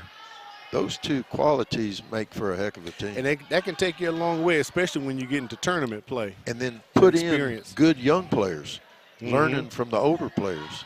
And that's what it takes to have a program and not just a team for a year. Creel drops both of the free throws in for the Lady Pirates. Nice crossover, nice runner. Killen's running no good. Madison Fields, impressed with her, Coach Arrow. I am too. She has hit her average plus a little more tonight, averaging 6 points per game, the 5'9" freshman. 5'9" freshman. Future is bright here at Baker girls.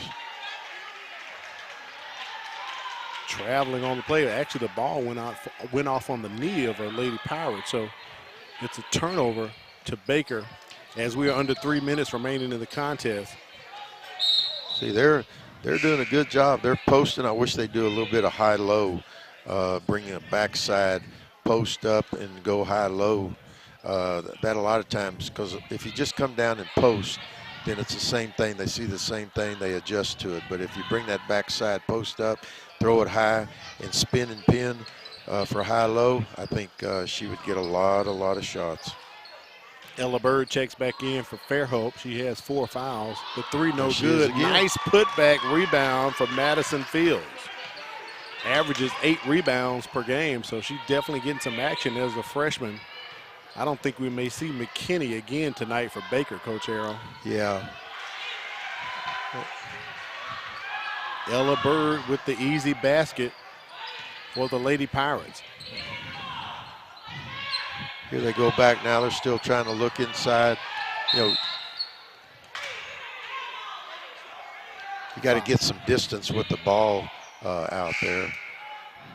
4th team foul against Fairhope.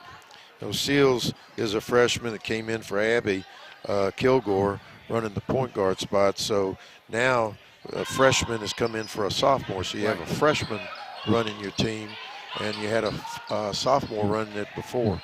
Trying to feed it down low to Angela Kidd. Nice spin move. Shot by Lindsay, no good. Fields with the rebound. Look at her body and down low. And Lukic checked back into the ball game and picked up a foul. So that's going to be her 4th, I believe, and 5th team foul against the Lady Pirates. So Madison Fields is going to head to the charity stripe, shooting 2.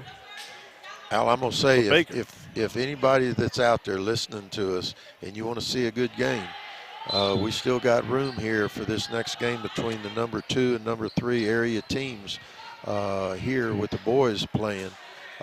If not, then keep listening to us because it's going to be a really, really good game. Yeah, I'm looking forward to it. I've heard really good things about the Fairhope boys team so far this year, and been looking forward to seeing them, Coach Arrow. Coach Armstrong, Coach Johnson both do a good job, and I tell you what makes it even more, they've got good players. When you put good coaching with good players, good things happen. Lady Pirates up 14. Baker not giving up, still pressing the issue. Jesslyn Kellum, her shot no good. The putback no good. And let's see, it will remain with Baker here. I'm really impressed with Fields. I mean, she keeps working. She's got a bright future here at Baker. And Coach, she's just a freshman, so you know she might grow some more. Hope she comes to the class. Hope she comes to the classroom with our elite group. Lindsay's 3 no good. Maybe you can get Kilgore to kind of give her a wink and say, hey, follow me to the classroom tonight.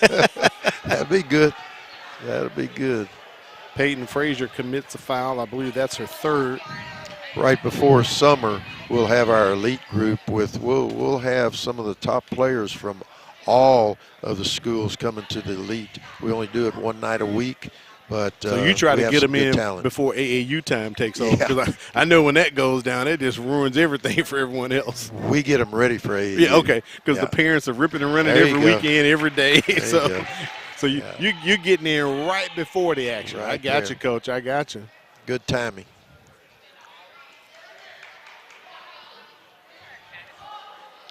Kellum at the line shooting for Baker.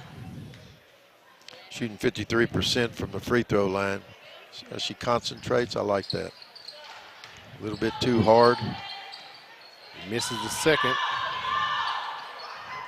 Rogers does a good job of being around the ball all the time.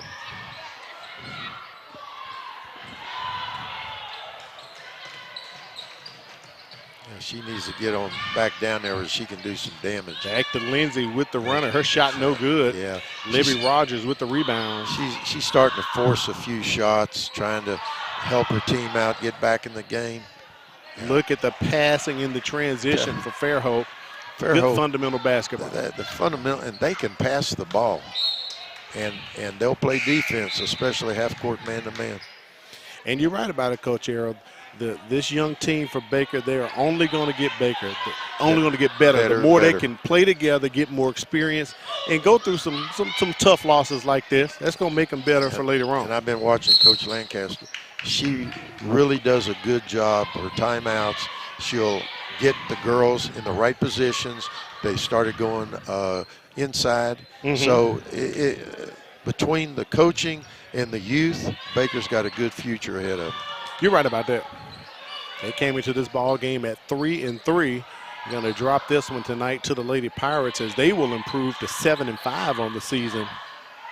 And coming up for Fairhope, they're going to host Spanish Fort this Friday night. Then over the Christmas break, they're going to play BC Reign, St. Martin, and a team out of Seymour, Tennessee will come down and play Fairhope as well. For Baker coming up, they're going to play Saturday at Blunt, Coach Arrow, so that'll be a good matchup. And over the Christmas break, Baker, the Lady Hornets, are going to play in the Biloxi tournament against Ocean Springs, and they'll face Holy Spirit Catholic out of Tuscaloosa. So both of these teams will have some action during the Christmas break. There's no question. And I'm going to tell you, I don't know at the beginning of the year who beat Fairhope, but they had to be pretty good to be able to beat Fairhope. And I think at the pace they're going, I don't think they're going to come in at 9-15 this season like last year, Coach Arrow. Youth has grown up, and that's what's going to happen here at Baker.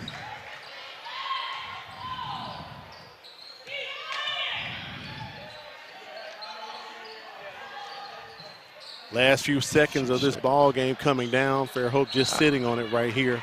I know Baker's disappointed, coach is disappointed, the kids are disappointed, but when they go back and look at the tape and see just certain areas, because the same thing happened last week when Fairhope played St. Paul's. If you give a little inch, Fairhope is going to put up a lot of points, and they wound up started getting a lot of offensive rebound putbacks, and that's what happened. That's the difference in the game. And they came in buckets too, Coach Arrow. They did. I got to say, they came in buckets from the second quarter on. See Coach Lancaster right now. She's talking, talking to Kellum, Yep, talking, coaching, and that's what it's all about, relationships. Murphy Creel at the line. See the boys team just getting here. Coach Salton, Coach Johnson over there.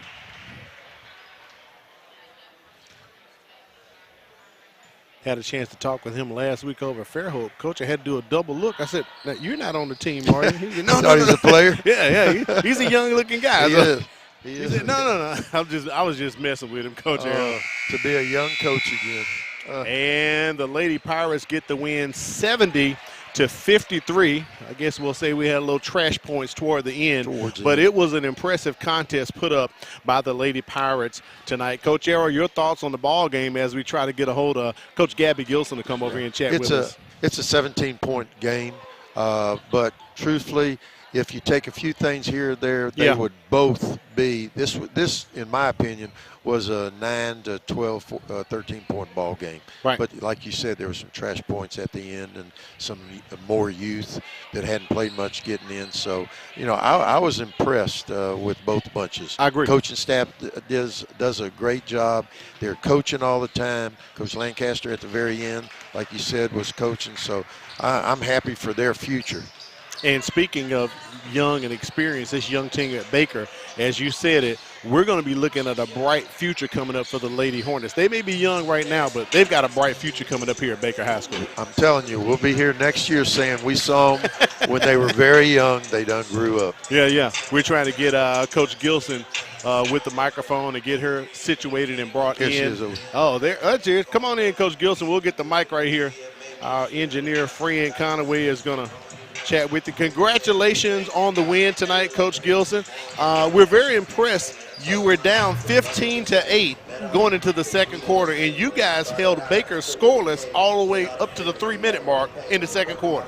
Really? Well, that's a stat for me. So we emphasize our defense a lot. That's kind of what we build our program on, and we just kind of challenged our kids. They punched first. Now let's absorb the punch and let's go and see what we can do here. But just really proud of our kids for responding and playing together and playing hard and doing the right thing there. So, as advertised, I said before the game that y'all are one of the best girls passing teams that I've seen. Y'all started out a little rocky. Coach started looking at me. Al started looking at me like, are you sure? And then y'all started sharing the ball, doing the things, the half court, pressure man-to-man or girl-to-girl, and y'all started doing what you do best. Yeah, we had to just kind of settle down. It's exam week. The girls kind of razzled a little bit at the beginning, but we tried not to make a liar out of you, Coach. So we really work on execution and passing. I have a question. Out of the 17 assistant coaches that you have, right. How do you do the points? Who won that game? How do you share the points against all the coaches? Oh, well, Ralph Watson's my defensive guy, so he takes pride in every defensive kill we get and every defensive stop and charge. Coach Davidson's my offensive guru. She loves moving the ball and attacking, but I got the best staff in the state, so I'm really fortunate to have them. They're crucial to our success this year. So. We were glad to have you on the broadcast tonight. We know you have Spanish work coming up this week, so good luck, and hopefully, Coach, we'll have you back on again. Thank you. I appreciate it. Y'all have a good one. Congrats on the win. Keep on keeping on. Keep it right here. The boys will be in action up next as Tuesday Night Hoops continue on the MCPSS TV network.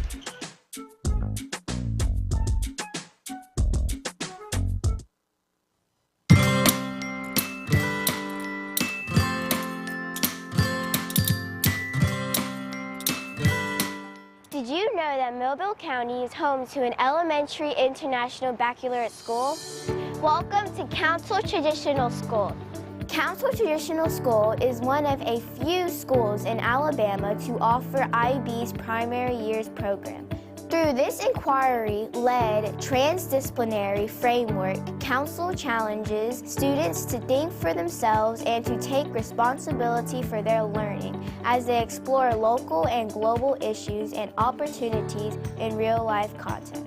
Our students are immersed in Spanish from pre-K through 5th grade, and they have opportunities to participate in numerous extracurricular activities and clubs, some of which include Geography Club, Global Trouters Running Club, Chess Club, Math Team, Robotics Team, and Strings. Our students are also learning how to make our world a better place for giving back to community organizations such as Camp Rapahope, the Ronald McDonald House, and more. Our students are achieving high academically, but we pride ourselves also on the fact that they are open-minded and caring. Come see why Council Traditional School scored a perfect 100 on Alabama's state report cards. Choose the challenge, choose excellence, choose Council. Have you heard our recent good news? Eichmart School of Math, Science, and Technology just received the National Blue Ribbon Award from the United States Department of Education, which is given to the top public and private schools in our nation. We already knew that we were providing a high-quality education for our students, but this national award affirms the hard work that our students, our faculty, and our parents are putting in every day. It's the same hard work that earned us perfect 100 scores on the last 3 State of Alabama report cards. And it's the same grit that earned us Lighthouse status from the Blue Ribbon of Excellence School program. How do we do it? We provide the best and most highly trained teachers around. And we believe in exposing our students to hands-on activities that make what they're learning in the classroom come alive. All of our students in grades kindergarten through 5 attend daily lab sessions for 45 minutes. That includes labs for general science, mathematics, and technology, as well as our outdoor classroom. At Action Rise, we pride ourselves on our diversity. Our students come from all over Mobile County and the world. The students from 18 different countries and 5 continents represented here. Come see for yourself why we were voted as the best public school in Mobile County.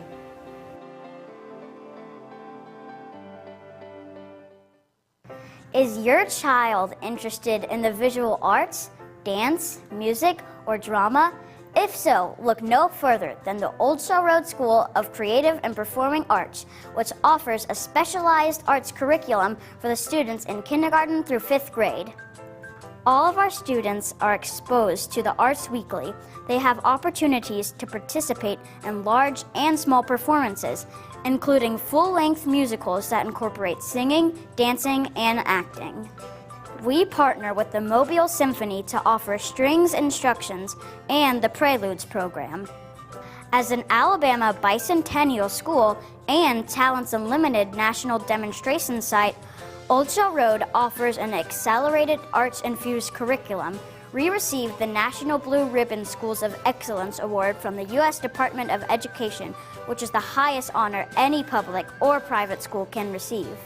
We have implemented a one-to-one laptop program for all of our students in kindergarten through 5th grade. We offer clubs including archery, robotics, math team, and the National Elementary Honor Society, which is just some of them. We even have before-school and after-school programs. Our staff of dedicated, hard-working, and highly qualified teachers is looking forward to meeting you and your child during one of our open houses. Thank you. You're welcome. Ayla, hi. Oh, hi, Sierra. How are you? Good. How are things? Things couldn't be better. What do you mean? Well, I just started this new job as a school teacher with the Mobile County Public Schools, and it has been a life changer. Great benefits, the hours are great, and great students. Just overall, it's a great opportunity. Oh, wow, that sounds great. Yeah. I'm going to look into that. You should. For more information, visit mcpss.com/job opportunities.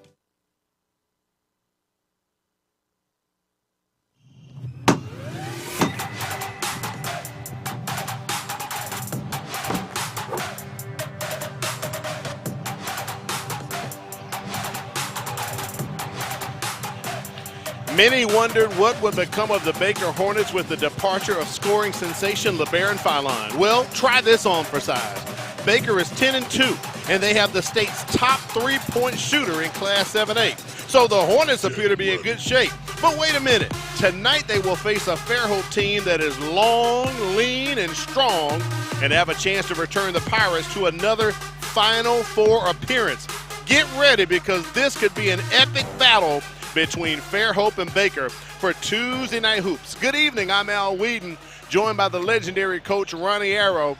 We're glad you're with us. Coach, we've got a battle between 2 of the top teams on the Gulf Coast. Number 2 and number 3, it's going to be a war. That got size, we've got quickness. Both teams are going to have to show up with their game as far as physicalness, because if you're not, somebody's going to hit you and you're going to be on the floor. You're right about that. I just said it. In Class 7A, we've got the top 3-point shooter and the number 3 3-point shooter in Class 7A in Deshaun Thomas. But right now, Coach, what do we need to do for these teams to get on Arrow's targets? Well, Arrow's target, Baker has got to crash the boards. They're averaging 28 rebounds a game. Then they got to guard the hole. They cannot let Fairhope get easy buckets, because it's going to be tough for them, because they're going to score a lot of times anyway. Then Fairhope, on the other hand, they've got to show up. I think Baker is a little bit stronger. I think Fairhope is longer. And then they've got to control Desmond Williams 17 points a game. Gotta control Desmond Williams. That is the young man who is leading Class 7A in 3 points this season. Let's take a look at the starters for both of these teams tonight. For Fairhope coming in, McCray Tall, also Jaden Champion, Spence Sims, Jackson Gully, and Sanders Daniel. Sanders Daniel plays football for the Fairhope Pirates, and he is signed to play football with Harvard, Coach Arrow. So he's going to do it on the court as well. And for Baker tonight, Deshaun Thomas, he's ranked number 3 in the state in 3-pointers.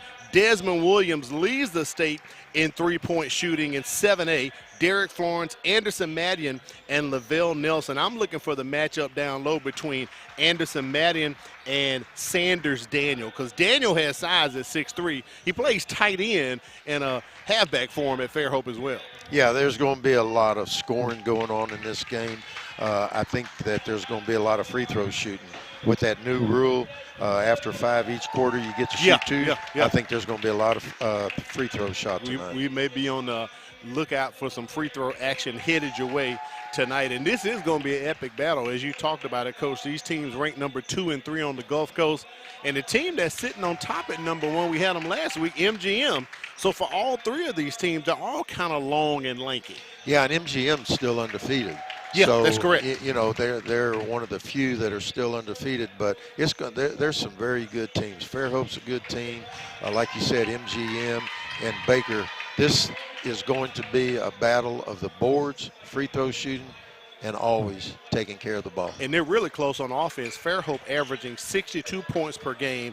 Baker averaging 64 points per game. You just saw Fairhope the other night against St. Paul's, and I came and looked at Baker against Theodore on Friday night. So we've kind of seen both of these teams up close and personal, each one of them for ourselves. You know, the thing about Fairhope, they've got they'll get the rebound. Don't worry about the outlet pass. Their tall guys will bring the ball down the court on a fast break. All right, tip-off goes to the Hornets. Tall, number 0, jumping center. He's averaging 16 points a game. Working that ball around.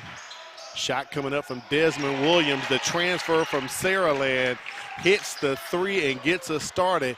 As I said, that's his 24th 3-point shot. He leads Class 7A in the state of Alabama with 3s. Can you imagine him and LeBaron in the same backcourt? They would have the best backcourt in the state, counting the colleges. Nice rebound by Derek Florence as they get it over to Deshaun Thomas. Deshaun Thomas, his shot blocked as he tries to drive in, blocked by Jaden Champion. Offensive foul against McCray Tall. There's going to be a lot of that tonight, Al. There's going to be a lot of people lying on the floor. They're well coached. They don't let you get to the hole. They'll hit you, and you'll wind up on the floor before they give up a layup. That shot came right into your living room right there. Our buddy Leon Frazier on the camera. Baker nice working around. Williams with the ball. Imagine out there outside of the paint, but he gets into the paint, works it in against Sanders Daniel. His shot no good. Fairhope in transition, and they throw it away. Nope, it was tipped out by Baker, so it'll remain on this end. Champion is number 5. He really likes to get the ball and go with it. He will push the ball, he'll rebound, but he can really read the defense and pass the ball to the open person. That's their high post offense there. Another cross-court pass, almost out. Picked up by Fairhope. Driving in to score, Spence Sims, a 6'1 senior, averages 17 points per game, leads the Pirates in scoring. And Sims is going to be a preferred walk-on at University of Alabama. Look at that. So the only game that they lost, 9-1, Sims was gone, Spence was gone to Alabama, and your man who signed with Harvard, Daniel, was at Harvard. So the game that they got beat, those 2 guys weren't there. I think we talked about him too much, Coach. He just threw it away, so a turnover to Baker after that three made by Lavelle Nelson. So 2 threes already up for the Baker Hornets. There's a 3 right there from Deshaun Thomas. It rims out. Spence Sims with the rebound, brings it up across the timeline. He takes a deep three, no good. And going up top, climbing the ladder, Deshaun Thomas, he's fouled on the play. I think they're going to get Champion with the foul right there. And that foul wasn't needed. He had the ball. He wrapped around. I agree. That's his first and second team foul against the Pirates. These two teams right here in Spence Sims for Fairhope and Desmond Williams, one's averaging 17, one's averaging 16. Those are two of the top guards in this area. Last week we had Houston Cunningham for Theodore, but he was hurt, so he didn't play. Right. I put him right there. He's only a junior. And, Coach, when I came over here Friday night to watch Baker and Theodore, Cunningham was still on the sidelines. He didn't play Friday night either. Nice shot right there by Sanders Daniel. Well, you know, the best time, everybody wants to play, but you got to save yourself for the playoffs and on your journey to a state tournament. Shot blocked by Jackson Gully. They trying to set up the alley-oop, no good. Who was there? Derek Florence to interrupt that shot and intercept it. Working it back over to Williams. His deep three, no good. Both these teams aren't bashful. I mean, they'll take a three off the dribble. And speaking of bashful, that's definitely not David Armstrong, the head coach for Baker. He's a definitely get in your face kind of guy. That three right there by Jaden Champion in our face as he drains one. Fairhope on top 7-6, but not for long. Lavelle Nelson answers. So that is 3 threes for Baker tonight, all of their points off three-point shots. Yeah, and they're going to continue that also. I'm surprised that Fairhope hadn't made more threes because they will put it up also. Go down low to Sanders Daniel. There's that matchup I talked about with him and Anderson Magin. He gives it up. A little give and go to Champion, and he swings around for the 15-footer. They've got to be able to get the ball, Pat. Nice drive. Good defense. Florence gives it back.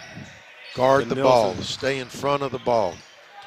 Deshaun Thomas lays it in. The Auburn transfer comes in off the glass as he scored 5 points already tonight. You know, two main scores for them were move-ins. How about that? That's right. One from Saraland, one from Auburn. One from Auburn.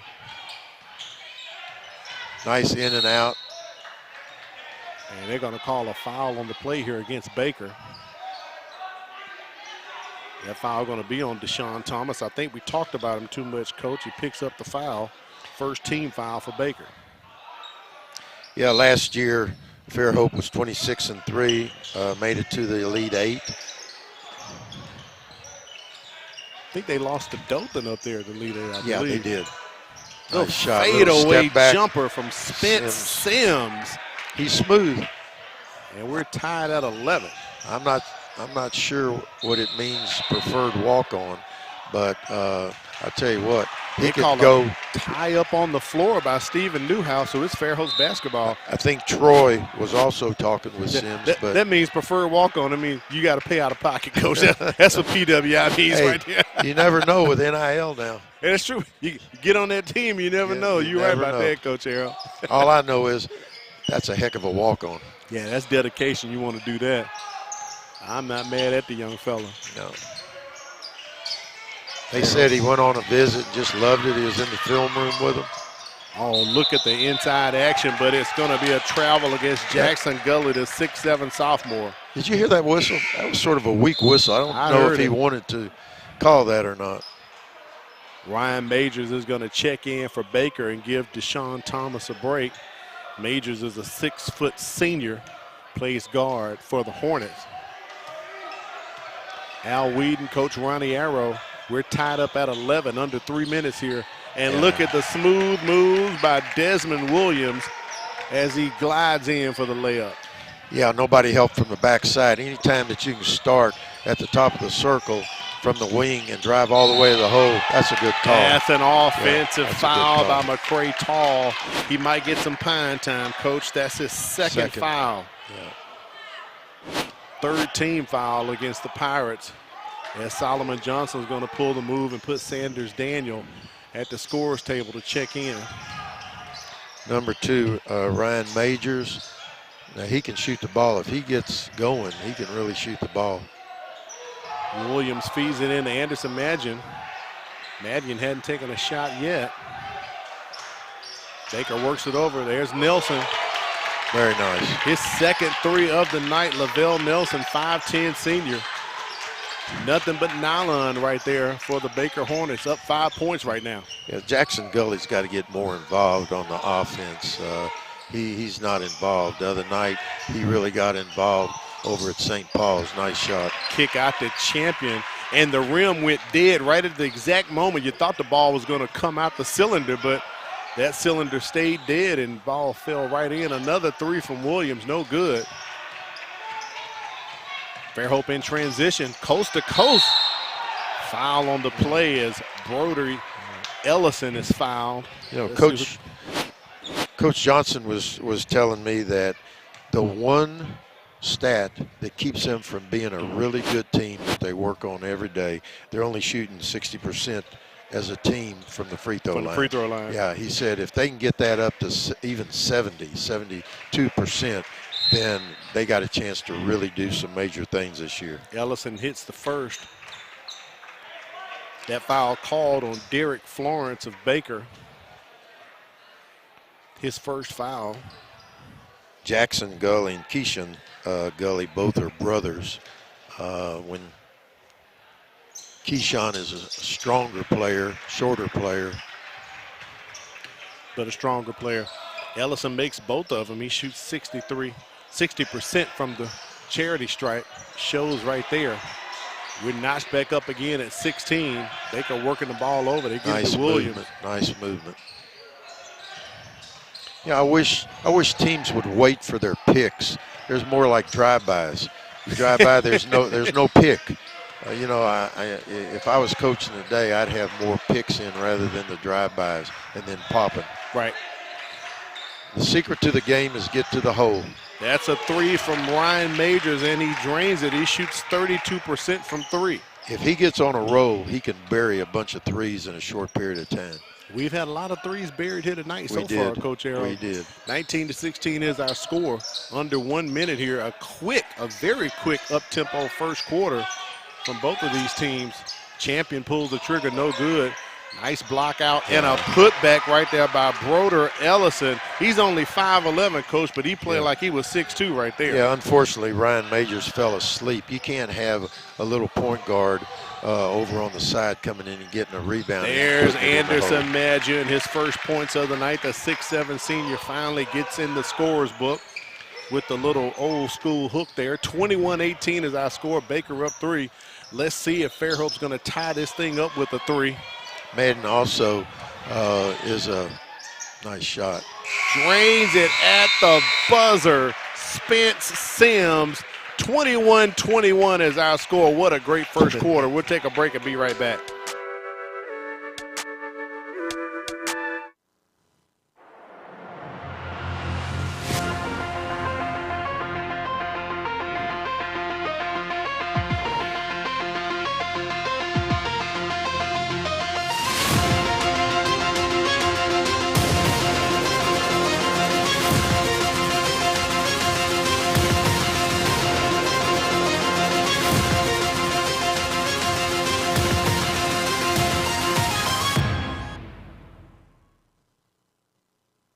Do you feel alone, overwhelmed, or helpless?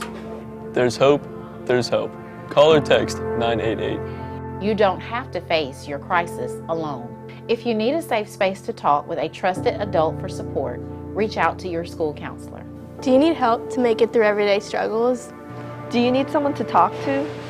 Call or text 988. Your social emotional wellness is worth it. Remember, there's hope, there's help. At Mobile County Public Schools, we are learning today, leading tomorrow. And Coach Elroy, right now, no one is leading. We are tied 21-21, as we told you at the top of this broadcast. Two of the top teams on the Gulf Coast going at it, and they just displayed it for you in the first quarter. As advertised, the number 2, number 3 area players or area teams in this area. This is going to be, if you're not here, I hope you're listening to us because it's a great game. And as I said in the girls' games, if you weren't with us, speaking of area, this is an out-of-area contest, and that is an offensive foul on Sanders Daniel, his first. and a first team foul in the second quarter. So Coach Arrow, Baker plays in Area 1. Fairhope plays in Area 3. It's only 3 teams in Area 2, which is Fairhope, Foley, and Daphne. So these teams won't play again this year. This is it, unless they meet like in the Final Four or in the Elite 8 or something. This is it. And that's even more that they want to win this game. Right. They want to have, hey, we beat them in this area. Fairhope got the victory over Baker last year, so Baker wants to return the favor and get the win at home. So that's the cool thing about the matchups like this when you play out of area. Boy, nice 3 drained right there by Spence Sims. I tell you, he did a hard dribble, went straight up for a little step back. That's the second shot time he's done that shot in just about the same area. He's a heady player. Sure is. He can run your team, he can shoot, he can guard, and he's strong. Well, I can tell you, Coach Harry, after watching 1 quarter of Fairhope go at it here with Baker, what folks told me is true. They are a very good team.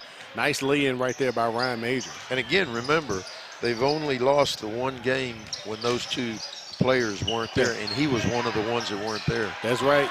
Jackson Gully with the reverse lay-in. Easy bucket for the 6'7" sophomore for the Pirates. I'm really surprised on both teams that there's been so many layups. I can understand the jumpers, but I'm surprised that there's that many. Speaking of the jumper right there, Desmond Williams with the 15-footer.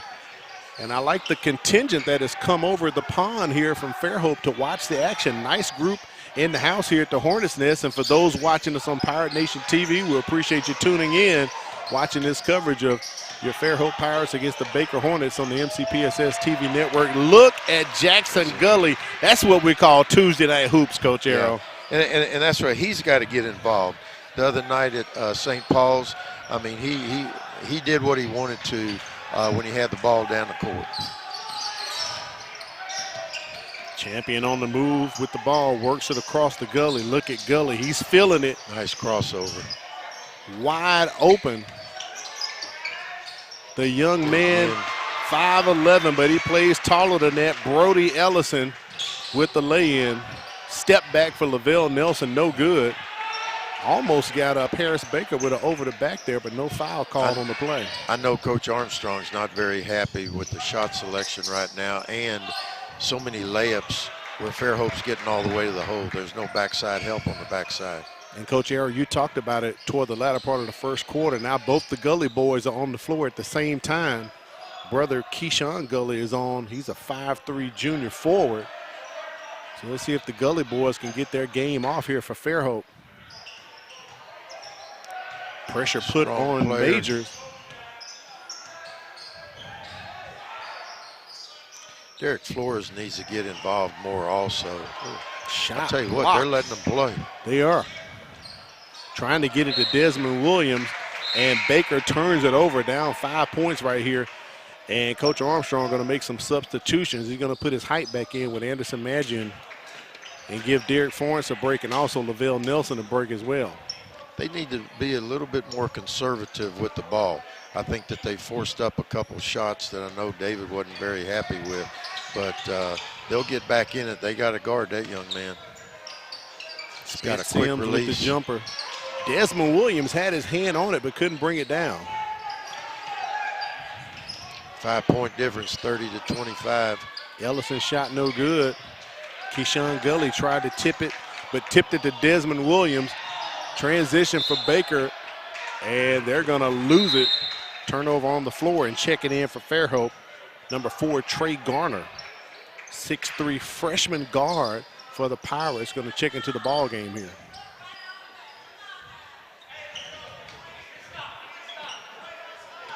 And Coach Solomon Johnson, Coach Arrow, in his 6th season at Fairhope, overall record 123-33, has a .788 winning percentage.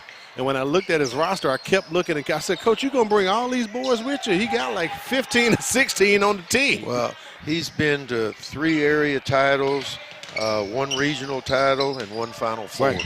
Definitely has He's a experience young to coach. back it up. Both of these. I'll call David a young We'll coach. call him young. We'll call him young We'll call coach. David the young coach. We'll call him young. I mean, he's in his 7th season, Coach Johnson in his 6th season, so they started around about the same time. A lot of experience. And both of them have been to a Final Four. Matter of fact, Baker runner-up back in 2019. As Desmond Williams drains it, Coach Armstrong calls for the 30-second timeout. His guys down now 4 points. They were down 7. They needed a bucket right there, Coach did. Arrow. That was a big bucket, and they get the ball to the right people in the right spot. That was a good shot. Had to do that right there. So definitely a good timeout call by David Armstrong. We were just talking about Coach Johnson. Armstrong in his 7th season, his record overall 173-66. He has a 724 winning percentage. So both of these coaches very well seasoned, being under 10-year coaches, still young. They've both been to Final Fours. Yeah, actually, David has been to the Final Four 3 times. The school has been 3 times to the Final Four, and David's taken them twice. He's been there twice and made it to the championship game back in 2019 when they lost to Mountain Brook. I was in attendance at that ball game as well, and doing a fine job out here at Baker with the Hornets. And as I said in the intro, a lot of people thought what was going to happen when Phylon left. Well, look what happened. They're 10-2, and they're rolling, Coach Arrow. I can. And, you know, I did a little checking, and, oh, that's a nice feed. Nice Shot feed blocked by Ryan Majors. The prep school that LeBaron's at in Missouri, Link Prep School. Right. They're 2nd in the nation. Wow, look at there. So he's at, and he signed with Kansas, which is a pretty nice school. Pretty nice school. Yeah. Doing pretty well. So it worked out well for him. Nice lead-in right there by Ryan Majors. Lead cut to 2 for the Hornets. Jackson Gully with the floater. And a foul down low. Let's see what they're going to call this on. Jackson's starting to get more involved. He needs to get more involved.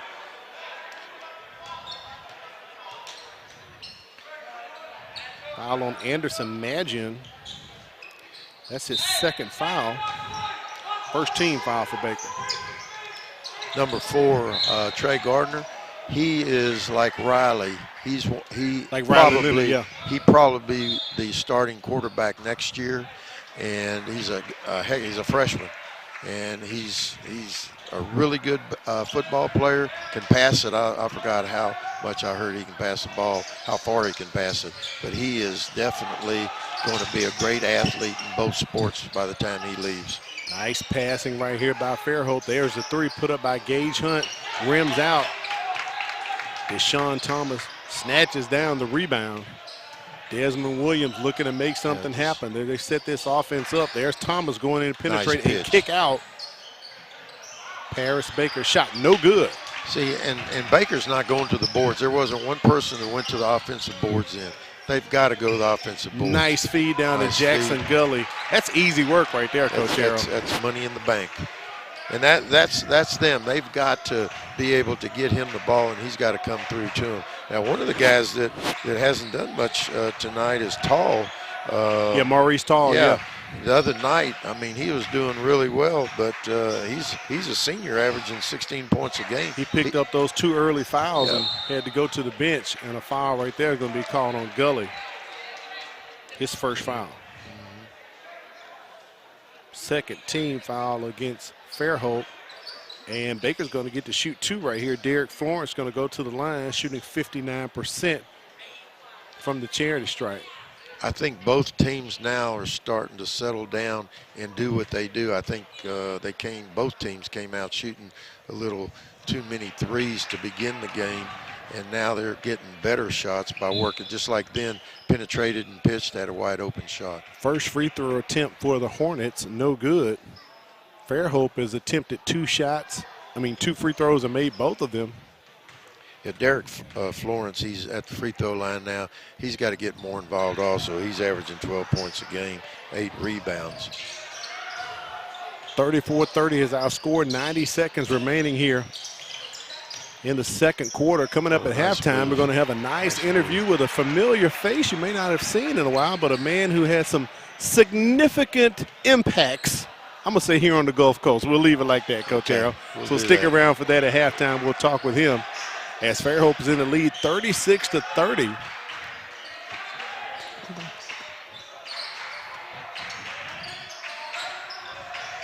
Lavelle Nelson, he's going to take the 3. That shot no good. Looked like a knuckleball when he released it. Not much spin on it.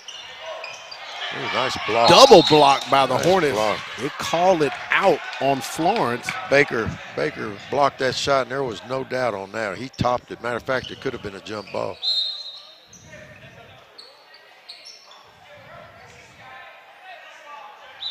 Desmond comes out with 49 seconds to go. Desmond Williams. Gonna give him a break here. Checking in, Mikey Johnson, crowd favorite here at Baker. Nice. That's a Nice great execution. inbounds play right there. They executed it well, Coach Arrow. Somebody that just came in lost their man. That's one of the things about substituting late, especially under their bucket, that everybody's got to know who they got. Ball stolen by Jaden Champion. Feeds it over for the easy lay-in. Hunt off the glass. And just like that, we have a 10-point lead for Fairhope. Under 30 seconds to play. Take your time, take your time. You don't have a shot clock, take your time. Florence Nice drives block. in. Oh, that's the way to stay out. Gets his own rebound, sticks with it. Nice staying with the ball. Florence shot the ball, didn't get it, got an offensive rebound, put it in. And at the buzzer, the score 40-32. Fairhope on top. Stick with us. We'll take a break and be back. As we said, we got an interview coming up, plus a video headed your way as well. It's Tuesday Night Hoops. Fairhope in control on the MCPSS TV network.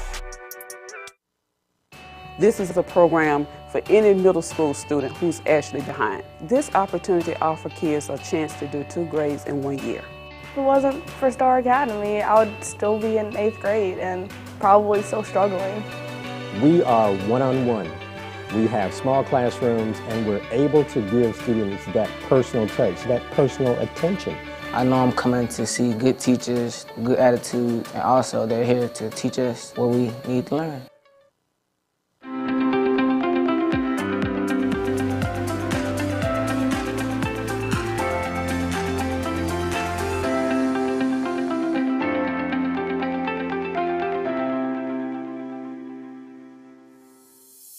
Hello, my name is Andy Bennett. I am the owner and president of Interactive Learning and the co-creator of the Chisel 365 Leadership Curriculum and Technology. For the last 20 years, I've been working in the schools and with our nation's JROTC programs.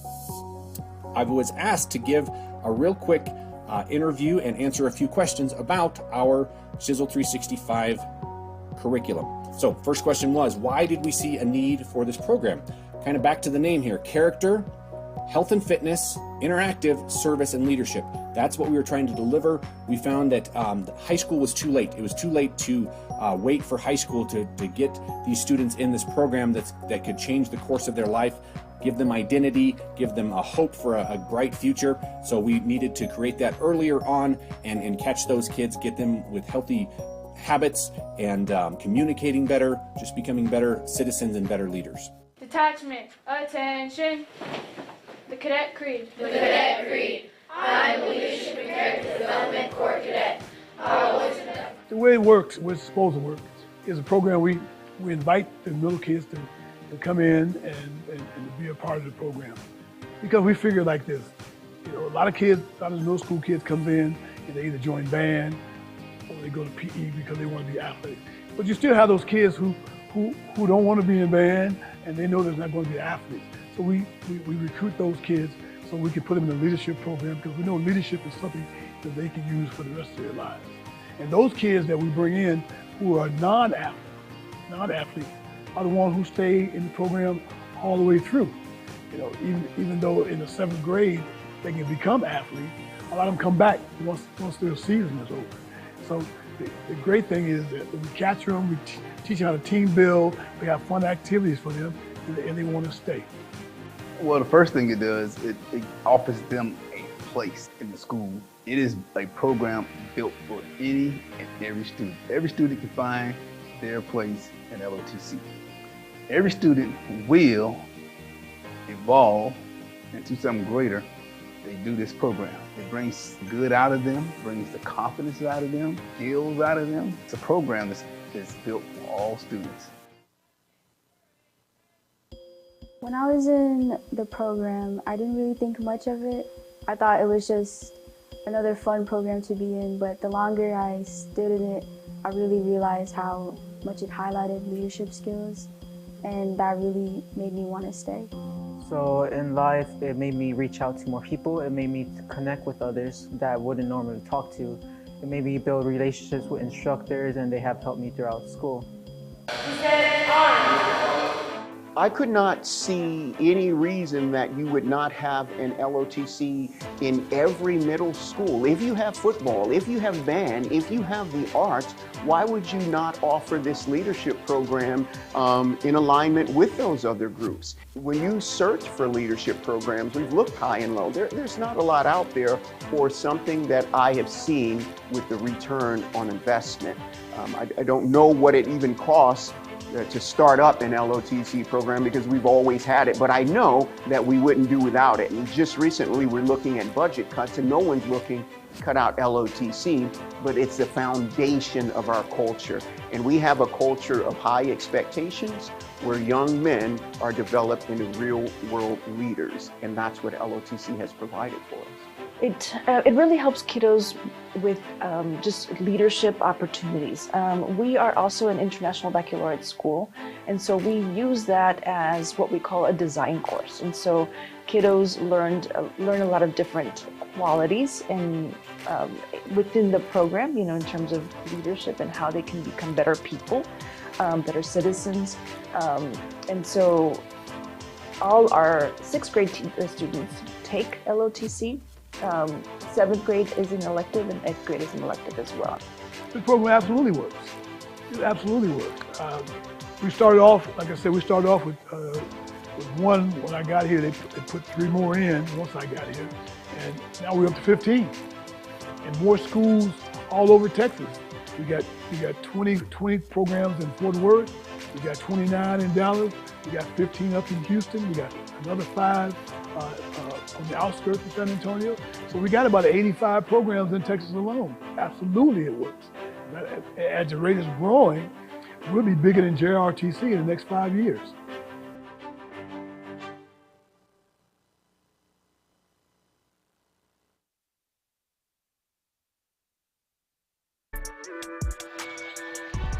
We welcome you back to Tuesday Night Hoops on the MCPSS TV network. Fairhope on top 40-32. Al Whedon and the legendary coach Ronnie Arrow inside of Daniel Bumper's gymnasium. And I told you we had a special guest. It's not just Al Whedon and Ronnie Arrow. We have the legendary retired athletic director from the University of South Alabama, the one, the only, Joe Godfrey. How you doing, Mr. Godfrey? Fine, thank you. Thank you for coming out tonight. What brings you out to see Baker and Fairhope? Well, my grandson is an assistant coach at Baker. He's a JV coach, and so we've been coming to all the games as a result. That's awesome. And you're familiar with basketball because I think you had a little something to do with this young man coming to Mobile, didn't you? Twice. A couple times. Twice. Talk about that. I thought he had enough of me the first time. I remember Bobby Knight passed him in the hallway one time. He says, Arrow, is the only job you can get is South Alabama. That's a true story. That's why we brought him on. We got all the stories right now. What did you see in him when you brought him here to Mobile? You know, when you looked at his overall record, something like 329 losses, 3 national championships. And then when I interviewed him, you know, you could just see the basketball coming out of him. And very, very sound basketball coach. I'll tell you a story. We had won 70 games in a row, and we were playing in the semifinals of the National JUCO tournament. Okay. We got beat, and he called me that night. They didn't call me when we won 70 in a row. He waited for us to get beat. He called that night. He called that night. My light was blinking at the hotel, and it was Joe. And there it is. And one other story on that, when went back to hire him the second time, he was in Texas, and right. And my brother Johnny, younger brother Johnny, we were getting ready to get on a plane to go visit with him, and he had me talk to his agent.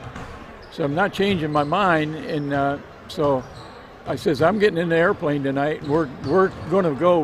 If we're not going to Texas, we're going somewhere else. So he said, okay, I'll come with you. So we went out and got him on the plane. He asked me, he says, where would you have gone if I had said no? You said no, right. I didn't have any other place to go. And I didn't know I had an agent. And look at there. See, that's what it is. That's what it is. Let me ask you this, Joe. As you're watching basketball now in the state that it's in? You've seen a lot of it through the years. What's your take on high school basketball right now? In the state of Alabama? In the state of Alabama. I think we've got outstanding athletes, and I think the coaching is really good, high school coaching. Even I see it in the JV games. Okay. When I go to, I mean, I can see a commitment. When I first got here, it was football, all football, and the football coaches were coaching basketball. That's right. And the first time I saw Davidson, went to Davidson to watch a basketball game, the basketball coach had a Davidson football shirt on. Wow. So, but I've seen it, I'm 42 years here now, but I've seen it really change where basketball people are now coaching basketball. And look at us, we're doing basketball games. He loves it. That's right. We're on TV doing basketball. Yeah, this is great, and with the youth that is in this town, you know, I go around seeing the Upward and Christ United and their little ones like 3rd grade, 4th grade, 5th grade. Right. There are some very, very good young talent coming up. Oh, you ought to see some of the players that he gets to come to his camps. Oh, he talks about them all the time. I'm telling you, good young players that are going to be really, you know, you see a good caliber here now, another 10 years, this will be elevated. All right, we're going to ask you this. You've seen the first half. What does Baker need to do to get back in this ball game in the second half, Joe? You know, they're turning the ball over a little bit too much, and you know, and I think they're passing a little bit more outside shooting. They can't get in there to score, so I think they've got to rely a little bit more on the three. What do you think about the shot selection? Pardon? What do you think about the shot selection? For Baker? Yeah. You know, there's questionable sometimes when. But, you know, you got to give Fairhope a lot of credit because they're playing good defense and they can't get the good shots. So two well-coached teams, very good well players, good seniors, good young players. Right. It's nice to have this atmosphere. It is. Well, it's 8 points. It's not over yet. It's not over. No, Matter of fact, we're about to get started here in the third quarter. Joe Godfrey, we appreciate you stopping by. It was an honor. Anytime, come on back by again. Well, Coach Aaron, that's a nice surprise right there. That was good. Yeah. That was good. That's my man. Not just a former boss, but your friend. I like that. Yep. And we saw him sitting over there hanging out earlier, so we'll get him on during halftime. And his grandson's the JV coach here at Baker, so he enjoys coming out and watching his grandson. Showing support. Oh, yeah, absolutely. Fairhope starting it off with an early bucket. Now that lead is up to 10. And working it down low to Derek Florence. Good shot right there by Baker. They need to spread the court just like that and work the ball around and then get it inside like that. That was perfectly executed. Gully with the cross-court pass. Champion saves it. And look at the no-look pass to Sanders. Daniel down low. That's got to just get you upset if you're David Armstrong. There's too much interior passing going on. You can't let them pass, you know, over the three-point line all the way for a layup. Thomas loses it as he got into the lane. Champion, transition, easy bucket for Fairhope. Champion's one of those players where you have some others good players, but he's the one tonight, and when I saw him play the other night, he's a very, very solid player. Coach Johnson told me, he said, with the length and the strength that we have on this team, he said, I think we could possibly make another run, possibly to the Final Four, because he said this team reminds him of the team that they went to the Final Four some years back. Right. They've got the experience. They've got the youth. Right. They just got to, keep working at it. But tonight, I think the shot selection has not been the best. But now they came out second half. I bet Coach Armstrong said something to them. We got to get the ball inside. We got to get spacing, and that's what they've done so far. Loose ball stays with Fairhope here. Good shot right there of Jackson Gully underneath the goal. On the inbounds, they go to Maurice Tall. When Tall sat with those two fouls, Coach, we didn't see him again. We didn't see him, and that was unfortunate because he'll get the rebound, dribble the length of the court. He's a 6'6" senior, averaging 16 points and 6 rebounds. Second leading scoring team. That's not good news for Baker with him coming back in with 2 fouls. Desmond Williams dishes it out, but a little too hard. Lavelle Nelson couldn't handle it. Coach Armstrong needs a full timeout to discuss things. The Hornets down 14, and he pulls out the chair to sit down and chat. We'll take a break. Early timeout call by Baker. I'm Keith Blackwood, your Mobile County District Attorney. I want to remind you about the truancy laws. 5 unexcused absences requires you to attend the early warning truancy program. Failure to attend the early warning truancy program can cause you to appear before a judge in circuit court. We need you to stay in school. This is a serious law, and it needs to be taken very seriously. I wish you and your family a safe, happy, and successful school year.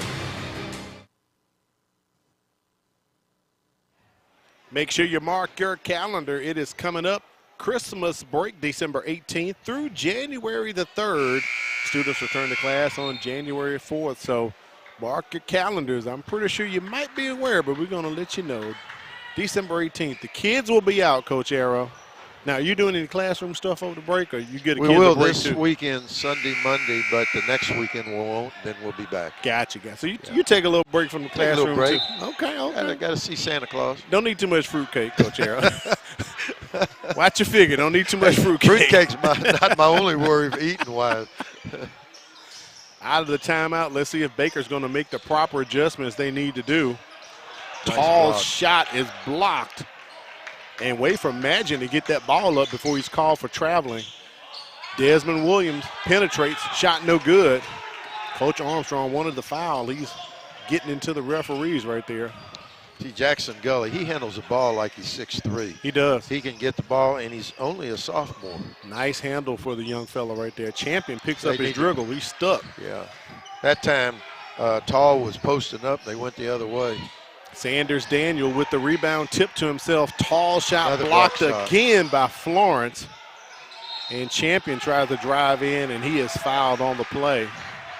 Tell you the difference, they were 8 down, now they're 14 down. The difference is Tall and Jackson Gully are starting to score for Fairhope. Desmond Williams picks up his first foul, and Coach David Armstrong picks up the technical.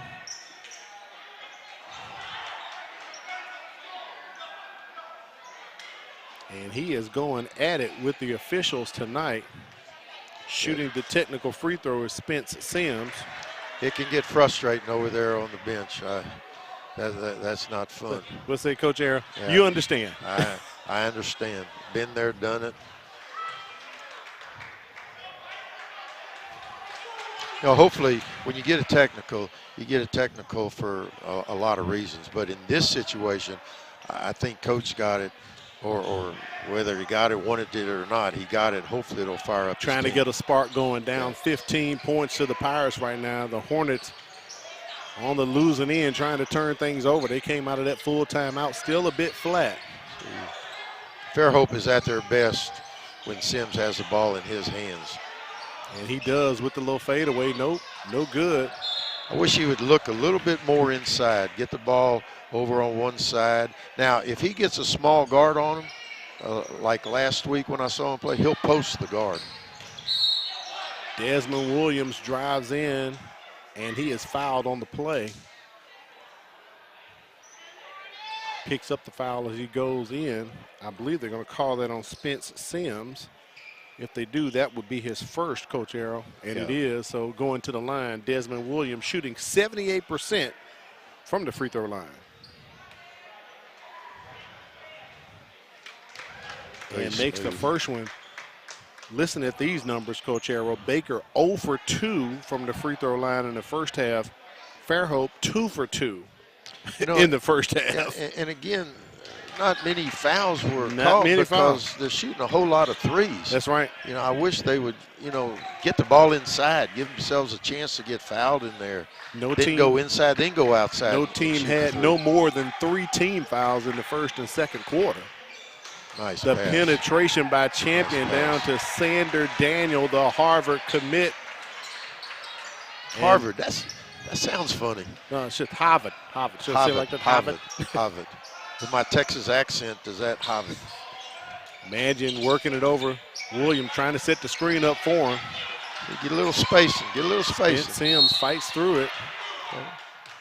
They're going to call foul on the floor, so that's going to be back-to-back fouls on Spence. Mouse in the house, they get a small guy on them, so you got to look in there. Speaking of the beast, right there, Jackson Gully, the 6'7" sophomore, works his way down and slashes in for a bucket for Fairhope. You know, all these games that we're calling, Al, there are how many good young sophomores, freshmen? You're right about that. 8th graders. You're right about that, Coach Arrow. Lavelle Nelson with the little head pump and the Euro. He drives to get the foul. They're going to call that one on Gully, his second. Nice ball movement right there. And placement by Nelson. Madian, he has really come on. He came to the classroom some last summer, and he's grown. He's gotten more confidence. He's more active. He's a nice player now.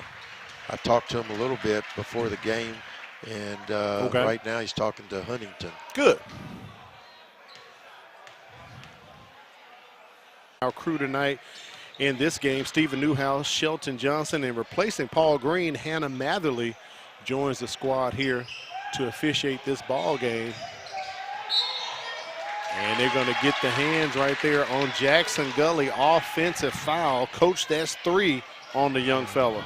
See, that time both big kids were out, in Tall and Gully. Both of them were out. I wish when one was out, one was in.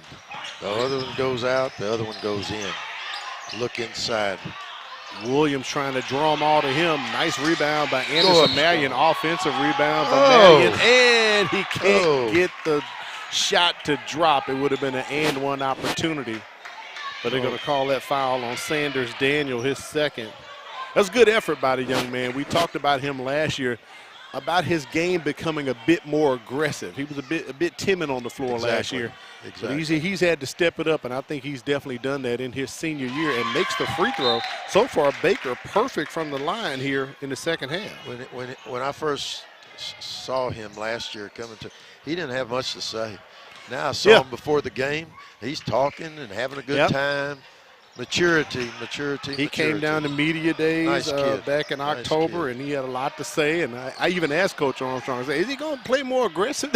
He's got this. He said, yeah, we're trying to work on him for that. All right. You get a little mean down there in the paint sometimes. Take your time.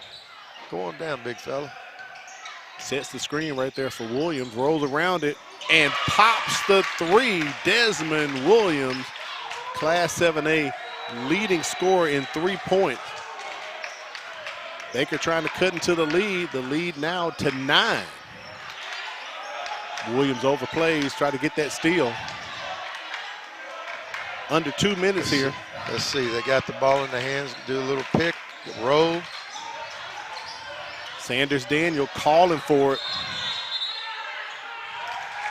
And a timeout called by Solomon Johnson. He wants a 30-second timeout. He could feel the pressure being put on his boys. That's a great timeout. He saw nothing getting done, looked a little confused. Let's take a timeout. Decided to do that. Baker went 25-7 last season, lost to Dothan in the Elite 8. And as we said earlier, Fairhope, they made it to the Elite 8 and lost last season to Central Phoenix City. So both of these teams well experienced when they get into tournament play. One of the reasons why we were looking forward to this particular matchup tonight, Coach Arrow. Yeah. In 2019, Baker lost in the state championship game. But other than that, Coach has been a vital part of this program getting to where it is today. Sure did. Lost to Mountain Brook. A young fella named Trendon Watford was playing in that ball game. He plays professionally now, Coach Arrow. I could see why that day when I witnessed him playing against Baker. I can't remember what happened yesterday. You remember names from 2019? Yeah, that fella was putting up some hoops that night. Maurice Tall, McCray Tall, I'm sorry. People got to learn, kids got to learn their limitations. Get in there and score. Get in there and score. Lavelle Nelson looking for the foul, but he's going to get called for traveling. Turned around and looked at Hannah Mather like, hey, where's the call at? She's like, it's right here. You walk, buddy. You know, I was watching Tall, and again, I just see them every now and then. Tall was all the way out waiting for a 3 2 possessions ago.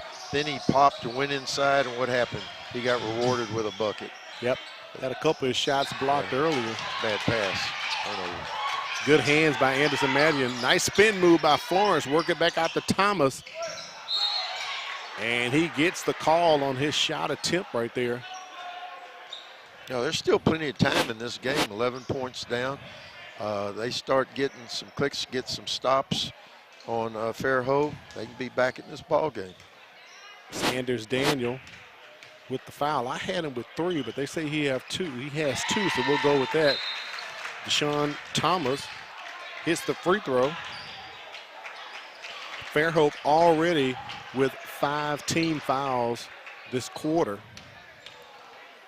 You know, you look at both of these teams and you think, when you say Baker, you think of Desmond Williams. When you say Fairhope, you think of Spence Sims. But I'm telling you, they've got some other kids on both these teams that can play. And the official scorers have caught up with me, Coach Arrow. Sanders Daniel does have 3 fouls, like I thought. Nice turnaround by McCray Tall, and 1 coming up for the 6'6" senior. I hope those 2 possessions, he got 4 points. He posted twice. He got 4 points. That's a whole lot better than standing in the corner with your hand up waiting for a 3. 3rd team foul against Baker. That foul on Deshaun Thomas, his 2nd, and Tall makes the free throw.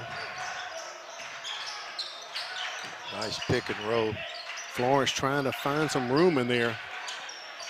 Thomas, after the foul, says, I can do better. I can hit a 3. And that was a much-needed 3 for the Hornets. It was. Down to 9 points. They can cut it. They can cut it to 7. You know, in these games, I don't care who wins. I just like to see good games. Oh, absolutely. Nice read. There you go. Inside to out. Champion shot no good. Uh-oh. Florence is trying to knock it off McCray Tall. Unfortunately, it did not, so it's going to remain with Fairhope. It'll be the Pirates basketball. They can inbound 12.3 seconds underneath their own goal. I like that about Tall. He got the ball in there again, didn't force a shot, saw an outside guy. That's where you went inside to out. Okay, he didn't force shots. He got it over to a nice shot from the outside. That's basketball. I like that. Whether that's old school, that's winning school. Ellison looking for someone to get it to. Shot up, no good for Champion. Long 3. Hits the rim. Desmond Williams shot. No good. The lead is 9 for Fairhope as we enter the 4th quarter. Pirates on top. Tuesday Night Hoops. Hey Alexa, tell me about Mobile County Public Schools. With 53,000 students in 90 schools, Mobile County Public Schools equips and empowers college and career-ready graduates. Several MCPSS schools are ranked among Alabama's top 10. Yearly, graduating students earned about $110 million in college scholarships and 10,000 career credentials. MCPSS is learning today, leading tomorrow. Does that answer your question? High school students, are you looking for a way to become a better leader? Then the Junior Officers Training Corps may be what you're seeking. If you would like to develop self-reliance, learn ways to be more responsible, and improve your communication skills, you can do that and more when you register for the Junior Officers Training Corps. The JROTC program is available to all high school students in Mobile County. JROTC, we build a better you.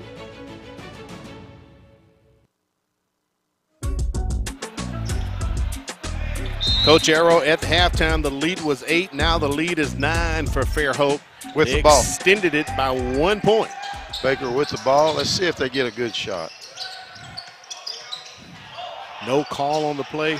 Florence Nice works finish. it off the glass. Team fouls. Deshaun Thomas drives in. His shot blocked by Brody Ellison. A lot of players drive that baseline and they get too far under, then bad things happen. Ellison with the rock, gives it back over to Sims. Pick and roll, got to help on that backside. Deshaun Thomas saw a lane to go through. Left hand shot, no good. Bad shot, bad shot. Look at Sims pushing. Gonna take it with the left hand. Let him play, let him play. And they are letting him play, Coach Arrow. Now, see what you got. See what you got. Don't force Desmond Williams, he forces it and goes in. His shot good. The lead now 6 as the Hornets come out of the intermission between 3rd and 4th quarter. 2 shots, 2 buckets back to back for them. 2 primetime teams. Let's see who gets it done at the end. Nice. Sanders Daniels' shot is blocked by Florence. The Hornets on the move, trying to make it happen. Desmond Williams makes it happen.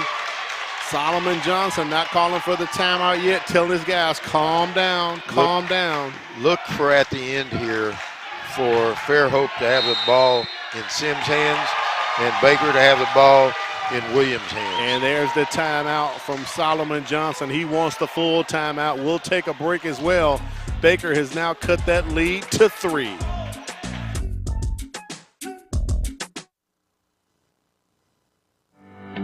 If you look at the numbers, Mobile County Public Schools is making great strides.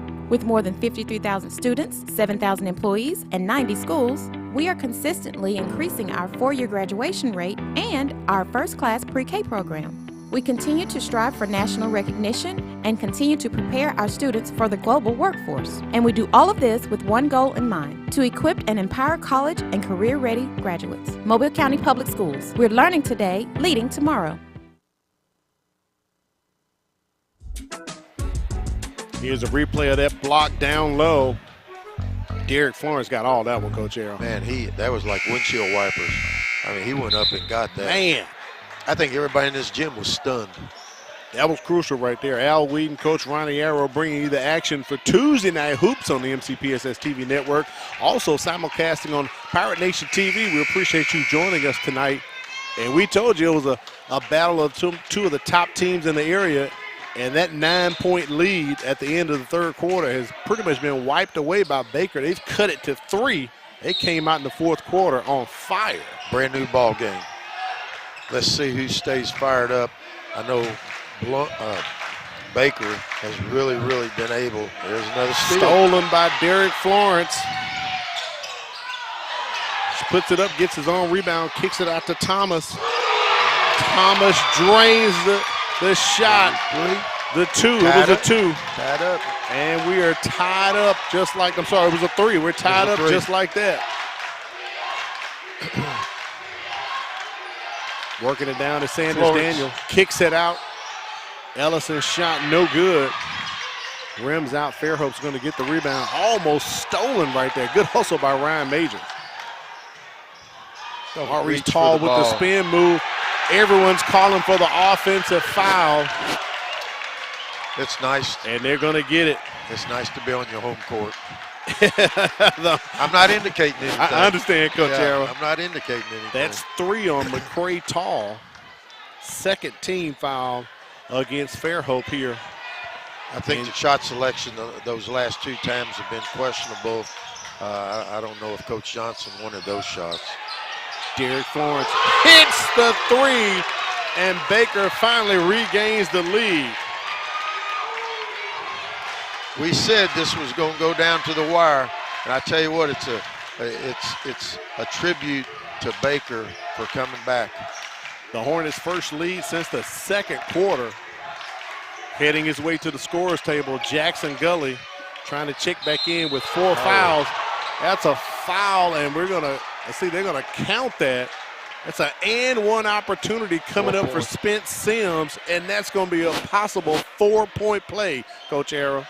Yeah, I mean, again, the 2 guys, the last few times down the court, the ball is in the hands of both kids that those teams want to have in. Sims has a ball there. The last 2 shots, not that he took. There's free throw, no good. In there. Oh, look at the putback by McCray Tall. Now we're going to see Fairhope showing the championship caliber that they are. They're coming back.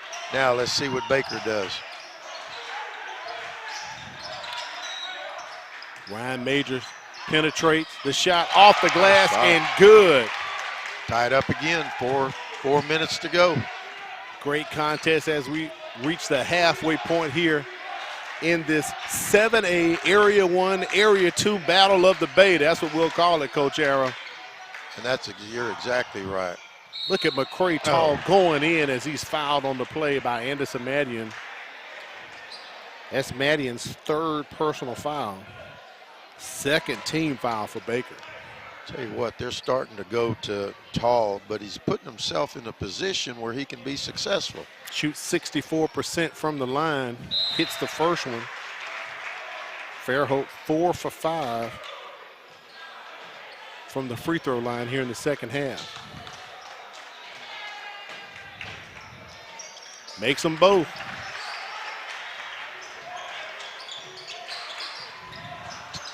Tell you what, Tall is a senior. I need to check to see what offers he has. Foul is on the floor. They're going to call that one on Tall. That's his 4th, Coach Arrow. So Fairhope has 2 players with 4 fouls, Jackson Gully, and McCray Tall. So Solomon Johnson's got some decisions to make here. He's going to leave both of them in. They're both on the floor with 4 fouls under 4 minutes to play. Well, he knows his players better than anybody. Look at Florence posting up Sims down low, and they're going to get Sims with the reach around. Every time both teams have posted and gone to their post, good things have happened.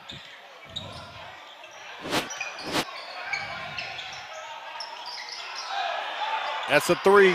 Desmond Williams hits that one from Highway 158. He didn't even blink. Didn't flinch.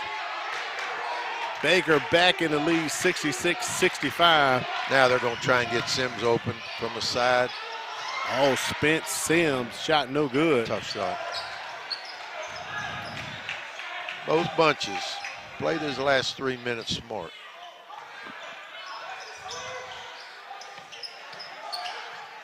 Ryan Majors with the ball, gets it over to Madian. Good. Taking time off the clock, working the ball. Now, there's that post up again with Florence down on Sims. Height advantage for Derek Florence. Uses all of his 6'5" frame, Coach Arrow. He made that play. He said, I'm taking this to the hole, baby. Give me the rock, let me and watch me work. He did it. Again, every time the ball has gone inside, good things have happened. Offensive foul called on the play against Fairhope. Okay, Fairhope, keep you cool now. Keep you cool. That's going to be 4 on Spence Sims. So the Pirates have 3 players on the floor right now with 4 fouls. And they've reached the limit, 5 team fouls with 2:23 to go. This is a crucial situation right here. Let's see how Baker takes care of the ball. Now they're 3 points up with 2 minutes to go. Ryan Majors. I don't need that. Rims out. Don't need Anderson Madian. Johnny on the spot. You're right about that, Coach Arrow. Yeah, don't need that shot. Not the high percentage shot. There's the high percentage shot. As Desmond Williams penetrates and picks up the foul. They're going to call that one on Broder Ellison. That'll be his first. Don't hope to be the hero. Be the hero. Shoot the ball where you can be successful.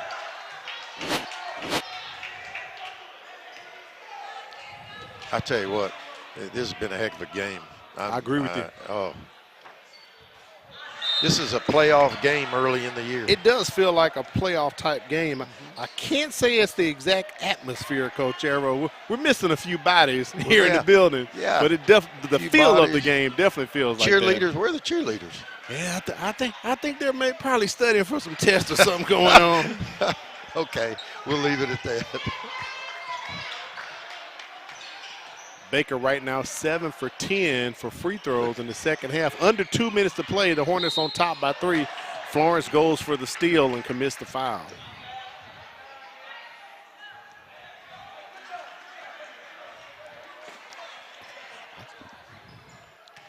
That's 3 on Derek Florence. Foul is on the floor. 1 minute and a half to go. And look at the confidence of Solomon Johnson. He's going to call timeout. I said it. He wants the 30-second timeout. McCray Tall, Spence Sims, Jackson Gully all had 4 fouls. Coach, he didn't pull them out. He left them in. You know, nobody, there's a lot of people that coach from the stands. Nobody knows their players better than the coaches. They're there every day with them. They run what they want to run. He saw something that he wanted to do with 1 minute, 44 seconds to go, and boom, timeout. That explains why the young fella has a 788 winning percentage. Solomon Johnson in his 6th season over at Fairhope. Speaking of Fairhope, got a shout out to our engineer, Fran Conaway. His grandson plays for Fairhope. Brock Washington had a chance to meet him between the ball games, between the girls and the boys. So good young man. Yeah, good young fella. He's a guard, 6-foot junior. So maybe we'll catch him next time. He didn't make it in tonight, but said he was dressing out. So dressing out. So we had to shout him out. That's a start. Baker up 3. Play solid, guys. Gully's on the floor with 4. Sims on the floor with 4. And McCray on the floor. And Sims drains the 3. That was easy. And we're tied back up. 90 seconds to go in this contest. David Armstrong wants the timeout. He wants to set something up for his Hornets. And look who was the first one out on the court to greet his team, Coach Johnson. Full timeout. We'll take a break as well. Boy, it's heated. Tied at 68 apiece for Tuesday Night Hoops. This is a program for any middle school student who's actually behind. This opportunity offers kids a chance to do 2 grades in 1 year. If it wasn't for Star Academy, I would still be in 8th grade and probably still struggling. We are one-on-one. We have small classrooms, and we're able to give students that personal touch, that personal attention. I know I'm coming to see good teachers, good attitude, and also they're here to teach us what we need to learn. Make sure you mark your calendar. Christmas break coming up December 18th through January 3rd. Students return to class January 4th. That Christmas break coming up starting next week. So parents, mark your calendar and get ready for Christmas break. Oh, look at there. There's our boy Toodle Boy in the house. Toodle Boy in the house checking out the action tonight, Coach I don't care Errol. which gym you're in. When he walks in. He's got the wrong blazer on, Coach Errol. He's got the wrong blazers on. He's probably got it in a sack right behind him, the real You think so? Yeah. He's supposed to have on Baker or Fairhope He's tonight. got 2 or 3, yeah. He must have come from another game. You know what? That's probably it. Yeah. That was probably it. Cottage Hill was probably playing. All right. Desmond Williams, they're setting up Anderson Madian. Williams penetrating, kicks it back out to Madian once again. Over to Florence. They're continuing to weave and move. Traveling called on Deshaun Thomas. Crucial turnover. Guys, plenty of time. Both bunches play smart. Coach Johnson leaves the 3 on the floor with the 4 fouls. Sims, Gully, and Tall. In that corner, Jaden Champion hanging out behind that 3-point line. Sims going to take the shot. Oh, that's a clutch fadeaway jumper. Not a 3, it was a 2. Screen set up by Madian. Desmond Williams runs right around it and penetrates and scores. And a quick timeout call by David Armstrong. Another full timeout with 43.6 seconds. We'll take a quick break and come back. Boy, it's really getting good. Tuesday Night Hoops on the MCPSS TV network.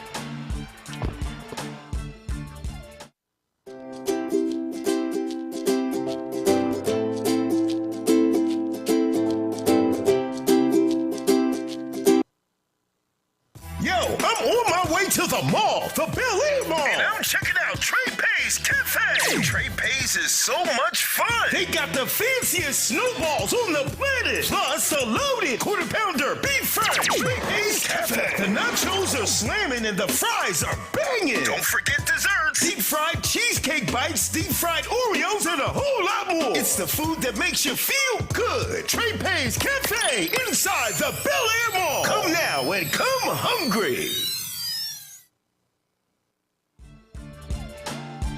We welcome you back to the Hornets' Nest on the campus of Baker High School. We're all tied at 70-70, Coach Errol.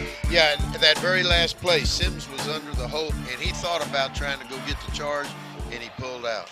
So let's see, it's 70-70 with 43 seconds to go. We're going to find out here. Let's see what they're made of.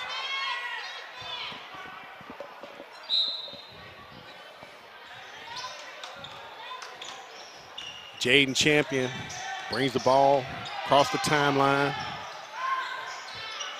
Over to Ellison. They get it to Sims. He's been money Who do the you think's past going to two get the last possessions. shot? I think it's going to be Spence Sims, or they're going to try to set up something for Jackson Gully down low. We're going to find out as we're tied up. A lot of options that they can go to, but I think it's going to wind up in his hands. Florence has the height on him. There we go. 10 seconds, he's going with it. Don't get too far up on him now. He'll go by you. Sims goes by. Takes that fadeaway shot, no good. Jackson Gully got the rebound, and they're calling a foul down low. Let's see who they're going to call it on. Ooh. On Anderson Madian. That's his fourth.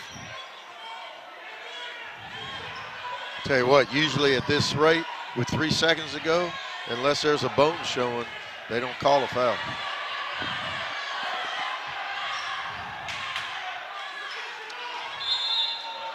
Jaden Champion inbounding the ball for Fairhope. Gets it in to Sims. Shot is up, rims out. No good. And we are going to overtime. It is time for free basketball, Coach, as we call it. You got the price of admission plus free ball headed your way. We tried to tell everybody on my Facebook page, on yours, we put it out there that this game was going to be special. If you couldn't be here in person, tune us in. And the ones that are here and the ones that are listening are hearing and seeing a great game. All right, our third Tuesday night hoops of the season, and we're going to overtime. We'll take a quick break and come back and bring you overtime for Tuesday night hoops. There's a lot to like about Mobile County Public Schools. What I enjoy about Mobile County School is the extra attention my teachers give us to help us learn. Teachers are liking their access to technology, and students are liking the quality of their education. I like the technology that's been incorporated into my education.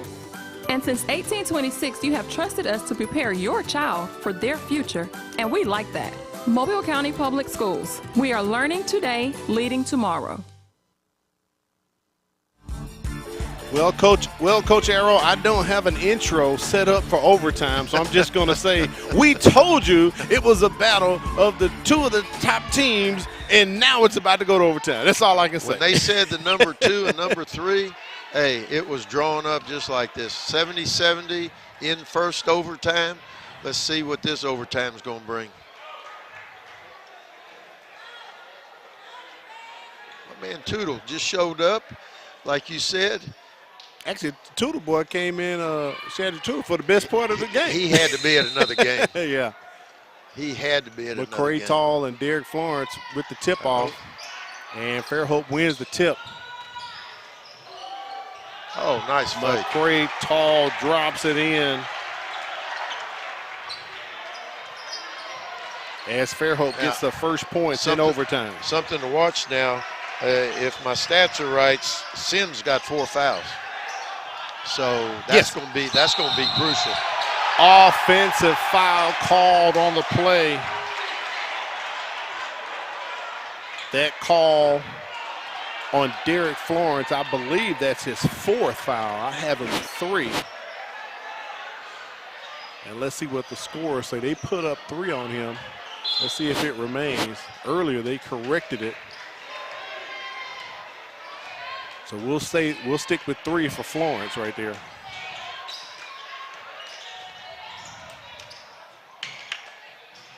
Going to the hole, elevating Spence Sims. How would you like to know he's walking on? Coach that caliber of player. Upset right now. Deshaun Thomas, his 3 no good. So far, Fairhope 2 for 2 from the field. The Euro and a foul on the play. They're going to call Desmond Williams with that one, just his 2nd. And Coach Arrow, since we're in overtime, the team fouls are going to remain the same. So both teams are at 5 team fouls. They'll be shooting 2 free throws. So any foul here on out, they'll be shooting. You're right. And speaking of shooting at the line, Spence Sims, he makes the free throw. He's been doing a fine job of shooting tonight for Fairhope. He can do that. Him and Desmond Williams for Baker, those are 2 of the top guards in this area. Anderson Madian gets back on the floor for Baker. They need that height. He checks in at 6'7". That's about as automatic as you can get when he goes to the free throw line. Pirates 7 for 8 from the free throw line in the second half. Desmond Williams thought he got bumped by Sims right there. That would have been his 5th foul. Runs around the screen. Look at Williams shaking and baking for Baker. He found that open spot, and I'm going to say he slid through there to get in there. Spence Sims. Baker looking for the push-off. They don't get it. Nice rebound. Gotten right there by Anderson Madian. Hornets down 4 with 2:20 to play. Williams penetrates once again. And one coming up. You know, one thing, for the 6'2 junior. One thing that Baker has gotten away from, when they got back into the game, they came down and posted up. They haven't posted up late in the regulation, and to this point, they haven't posted anybody up. Technical foul called against Fairhope. I don't know if that's against Solomon Johnson. I don't know, the way Sims is looking. Stephen Newhouse has teed up someone. If it's Sims, he's done. We'll find out. If it's on him, that'll be his 5th. So the foul was called on Jaden Champion, unless it's on Champion.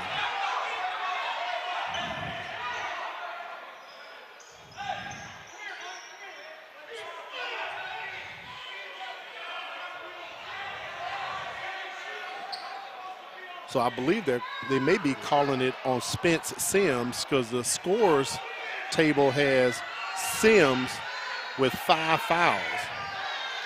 That's what's on the scoreboard here. 10 has 5, so we're going to find out. Sims was very, very upset. Yeah, I think the initial foul was on Jaden Champion, the personal foul, and I think the tech may have been against Spence Sims. So we can see if we'll get the clarity. If that's the case, Coach Arrow, Sims is done. Yeah, that's a shame. Yeah, and I think that may be the case. We're going to have a timeout here on the floor as the officials are going to discuss it. We'll keep it right here. And I think that possibly may be what happened, Coach Aaron. I'm almost positive because Sims really got involved late after the call. Right, you don't do that unless it's on you. Kind of jaw-jacking a bit, right? Because the foul was on Jaden Champion. You could see that. I don't know if we can get the replay up or not, but you could see the foul was on Jaden Champion down low against Williams. I think on the drive, Sims might have got hit, and he thought that he had gotten fouled on the drive. But again, this is a learning process for Sims. He's a great player, but you never know what the officials are going to do. So here's the replay, Coach Arrow. So you can see the foul right there by Champion. He's down low. And somewhere in there, Sims must have said a word or two because he is not on the floor. He is fouled out. So Desmond Williams is going to shoot the free throw attempts for Baker. And misses it. That surprises me, missing that free throw. And Sims pretty much was providing, if you want to call it, the fire and the pulse here in the second half for Fairhope. Timeout call by Solomon Johnson. Again, he saw that they weren't doing, they were like deer in the headlights. Right. After that encounter. So 30-second timeout call by Solomon Johnson of Fairhope. The Pirates up 2 with 2 minutes to play.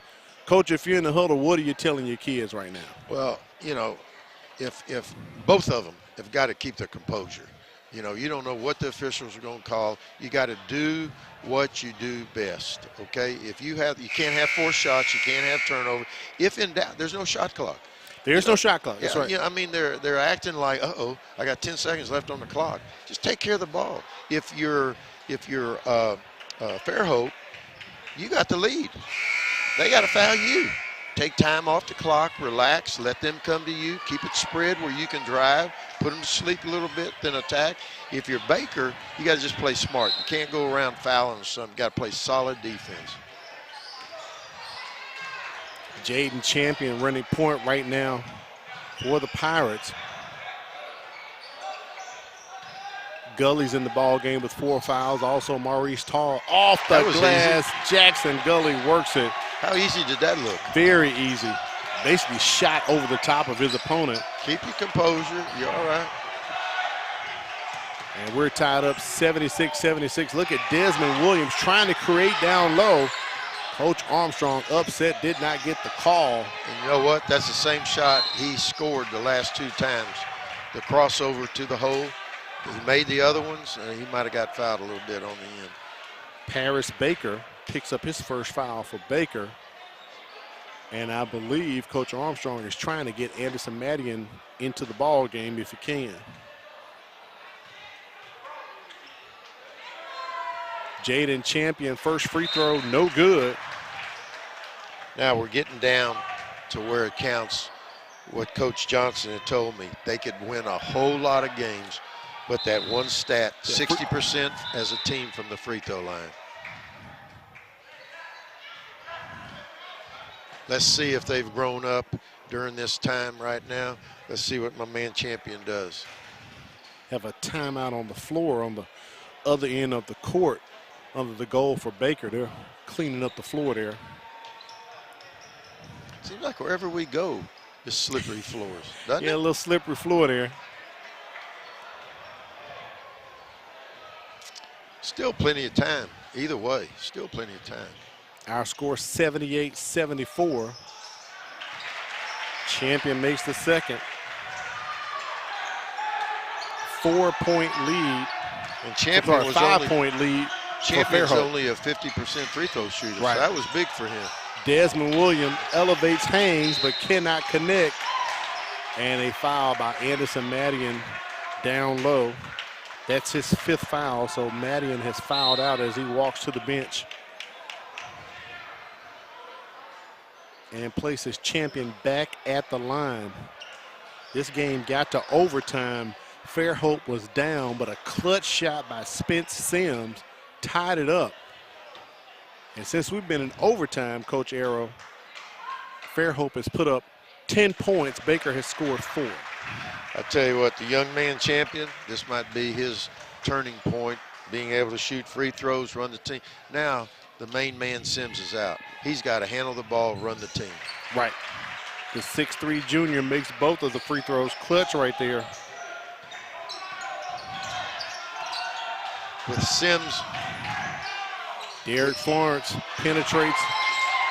No good.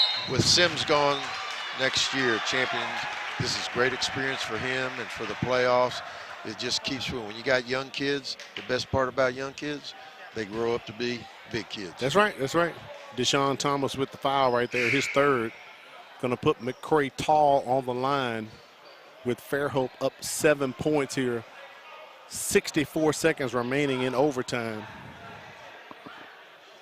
And as we said, Coach, we got a great game plus some extra. Some extra. We got some bonus time. It was so good. Do we get paid time and a half? No, unfortunately, we're talked away. We're not hourly employees, Coach Arrow. We might work a few. We might work a few hours, but we don't get overtime.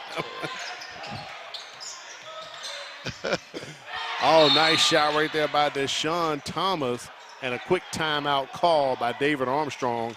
He wants a 30-second timeout. Good timeout.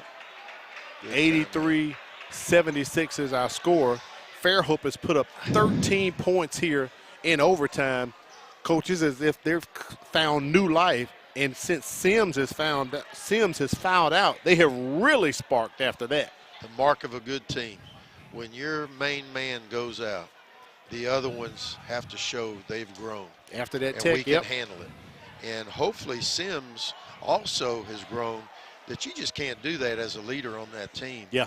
To do something like that, because you don't know how touchy the officials are going to be. They might let you get away, but you can't take that chance. Can't make that assumption. Coach ought to be proud of his bunch. They finished this game and win. They took care of it, and Sims ought to go up to each and every one of them and say thank you. That won't happen again.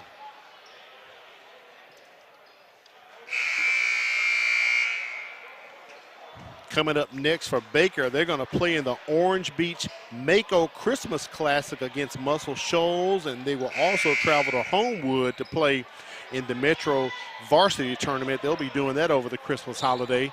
And for Fairhope, they have Spanish Fort this Friday night, and over the Christmas break, they're going to play in Brunswick, Georgia, and also they'll play locally, Coach Arrow, in the UMS Wright tournament. That's a tournament that a lot of folks check out as well over the holidays. Yeah, all the tournaments around here are going to be very good. Also, those local tournaments. The Gulf Coast Holiday Classic's coming up. Gulf Coast Holiday Classic, coming December up. 28th 29th, 30th, yeah. Spring Hill College, and then Gulf Coast Hoops Classic, December 22nd, 23rd at University of Mobile. And that one's going to have some girls teams in it. Yeah, it the is. Gulf Coast Hoops Classic coming up. Yep. There's always, over the holidays, you can find good games. Definitely head out and support high school athletics. And if you get an opportunity, we won't be broadcasting over the holiday, but get out and see some of these teams in person and support these high school athletes, these student athletes as well. Nice three right there by Deshaun Thomas. Baker has only put up 6 points here in overtime.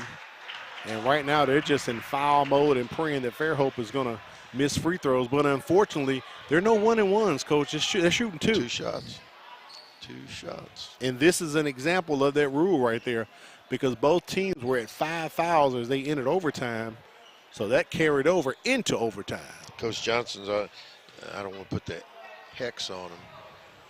But right now, Champion, who's shooting 50% from the free throw line, I don't think he's missed. Has he missed any late? I don't think he's missed any late here. Good for him. Right now, the Pirates 15 of 16 in the second half. And a lot of that came from Baker committing 5 fouls. Stop the clock. And I was noticing, Coach Air, they called a foul when playing the clock. What happened to the home field advantage? The clock was still running. I didn't think in this game there'd be a mercy rule. Broder Ellison back on the line.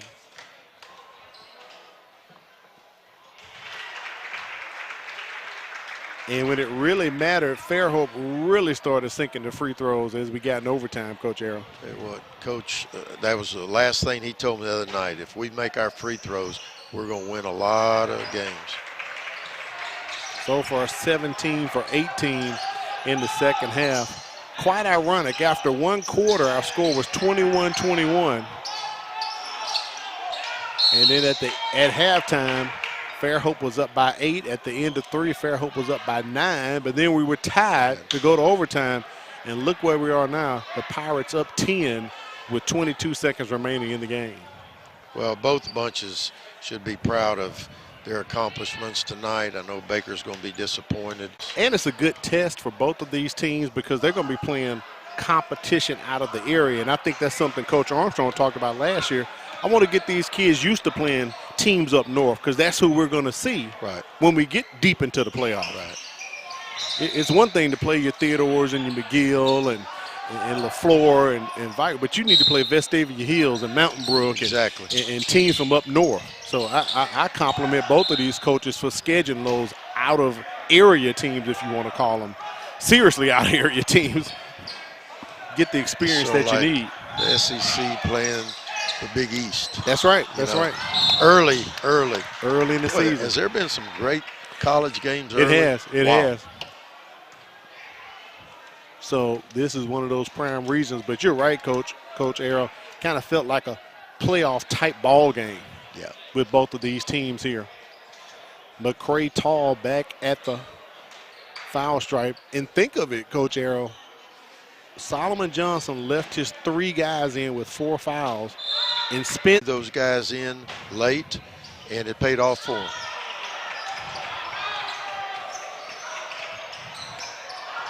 My man, we got to see and call a heck of a game. We did.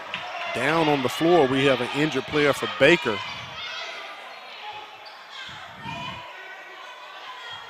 I think that's Ryan Majors, I believe. We can get the number. No, Lavelle Nelson. Yeah. I don't know if he took a shot or. And the first one out there to see him, Coach Armstrong. So an injury time out on the floor here.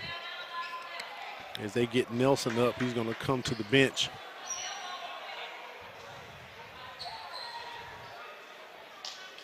Nelson, a 5'10" senior guard for the Hornets. And Mikey Johnson going to check in for Baker. Mikey's a heck of a football player, too.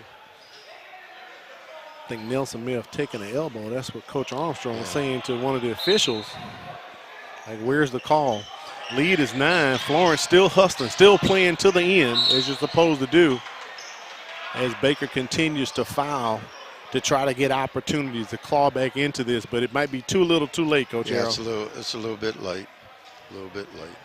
Not unless somebody just starts whacking and fouling like crazy and stopping the clock, which I don't think is going to happen. I don't think there's been a free throw missed the last minute of the game. Improve on the season to 10-1, Coach Arrow. Great win for Fairhope tonight. Great win for Fairhope, but Baker doesn't have anything to hang their heads down. No doubt. They did a good job. They got to learn from it. Some of the things that they might have done late, they're going to go back and see some choice of shots, some driving and not pitching to the open man. I was a little surprised they didn't go inside more late, which helped them get back in the game late. But nothing, they did a great job. They need to just keep working for the rest of the year, because the playoffs are far away. Just get ready for them. We definitely saw some perimeter shooting from both teams tonight, as they were dropping deep threes tonight, playing inside and out as well. And it was a great ball game, some great competition that was taking place here. And we have with us the winning coach here, Solomon Johnson. Good win tonight, Coach Johnson. Thank you for being with us. Thank you, sir. What can you tell us about this game tonight? Was this a good test for you? Oh, no, it was a great test. I mean, Coach Armstrong and the Hornets, they always do a great job. And I mean that from the bottom of my heart. It's like we've had good contests going back and forth. He's well prepared as kids. We just had a great opportunity to come out here and, execute a game plan, even when things got chippy, when things didn't go our way, sustain runs, and we were blessed enough to come out with the win. One of the last things when I talked to you the other day was a stat that you said that you took care of tonight. That stat right there. Which one? Free throws. Oh, Lord, they don't have to run tomorrow when we go to school. They don't have to run tomorrow. The last thing you said was, if we make our free throws and get that thing up to around 70%, a little over, we're going to beat a lot of people. Yes, sir. You did that tonight. What did we shoot? Well, I have you guys at 21 for 23 tonight. That's for the entire game, Coach. And they might make you run tomorrow. Honestly, no. And you'll do it. No, I'm serious. No, but that is the deal. Like, if they don't shoot 70%, like they run. If they do shoot 70%, I run. So I'm going to have to run the 16 tomorrow in practice. And the ironic thing, you only shot twice in the first half. So 19 out of 20 was in the second half, including overtime. So you guys put in some work from the line tonight, Coach. That's good to hear. That's real good to hear. Y'all just don't know. Well, we'll appreciate you coming through, and congratulations on the win tonight, and good luck over the holiday for the rest of the play. No, I appreciate y'all, and thank y'all so much for the broadcast. We love the fact that, basketball is getting promoted around the South. Absolutely. Now. I mean, it's doing a great job for our kids and for our community, so I appreciate the both of y'all. Y'all came through with the game we said it was going to be. That's right. Oh, man, hey, I'm just glad we were on the good side of that one right there. You'll sleep good tonight. Safe trip. Thank you, y'all Coach. so much. Congratulations on the win. We appreciate you joining us tonight. For Coach Ronnie Arrow, our executive producer, Quentin Howard, director Wade Ford, and engineer Fran Conaway. We appreciate you joining in for Tuesday Night Hoops. We're going to take a Christmas break as well. We'll return January 9th with more basketball action on the MCPSS TV network. Have yourself a great, happy holiday. And, oh, yeah, Happy New Year coming up to you, by the way.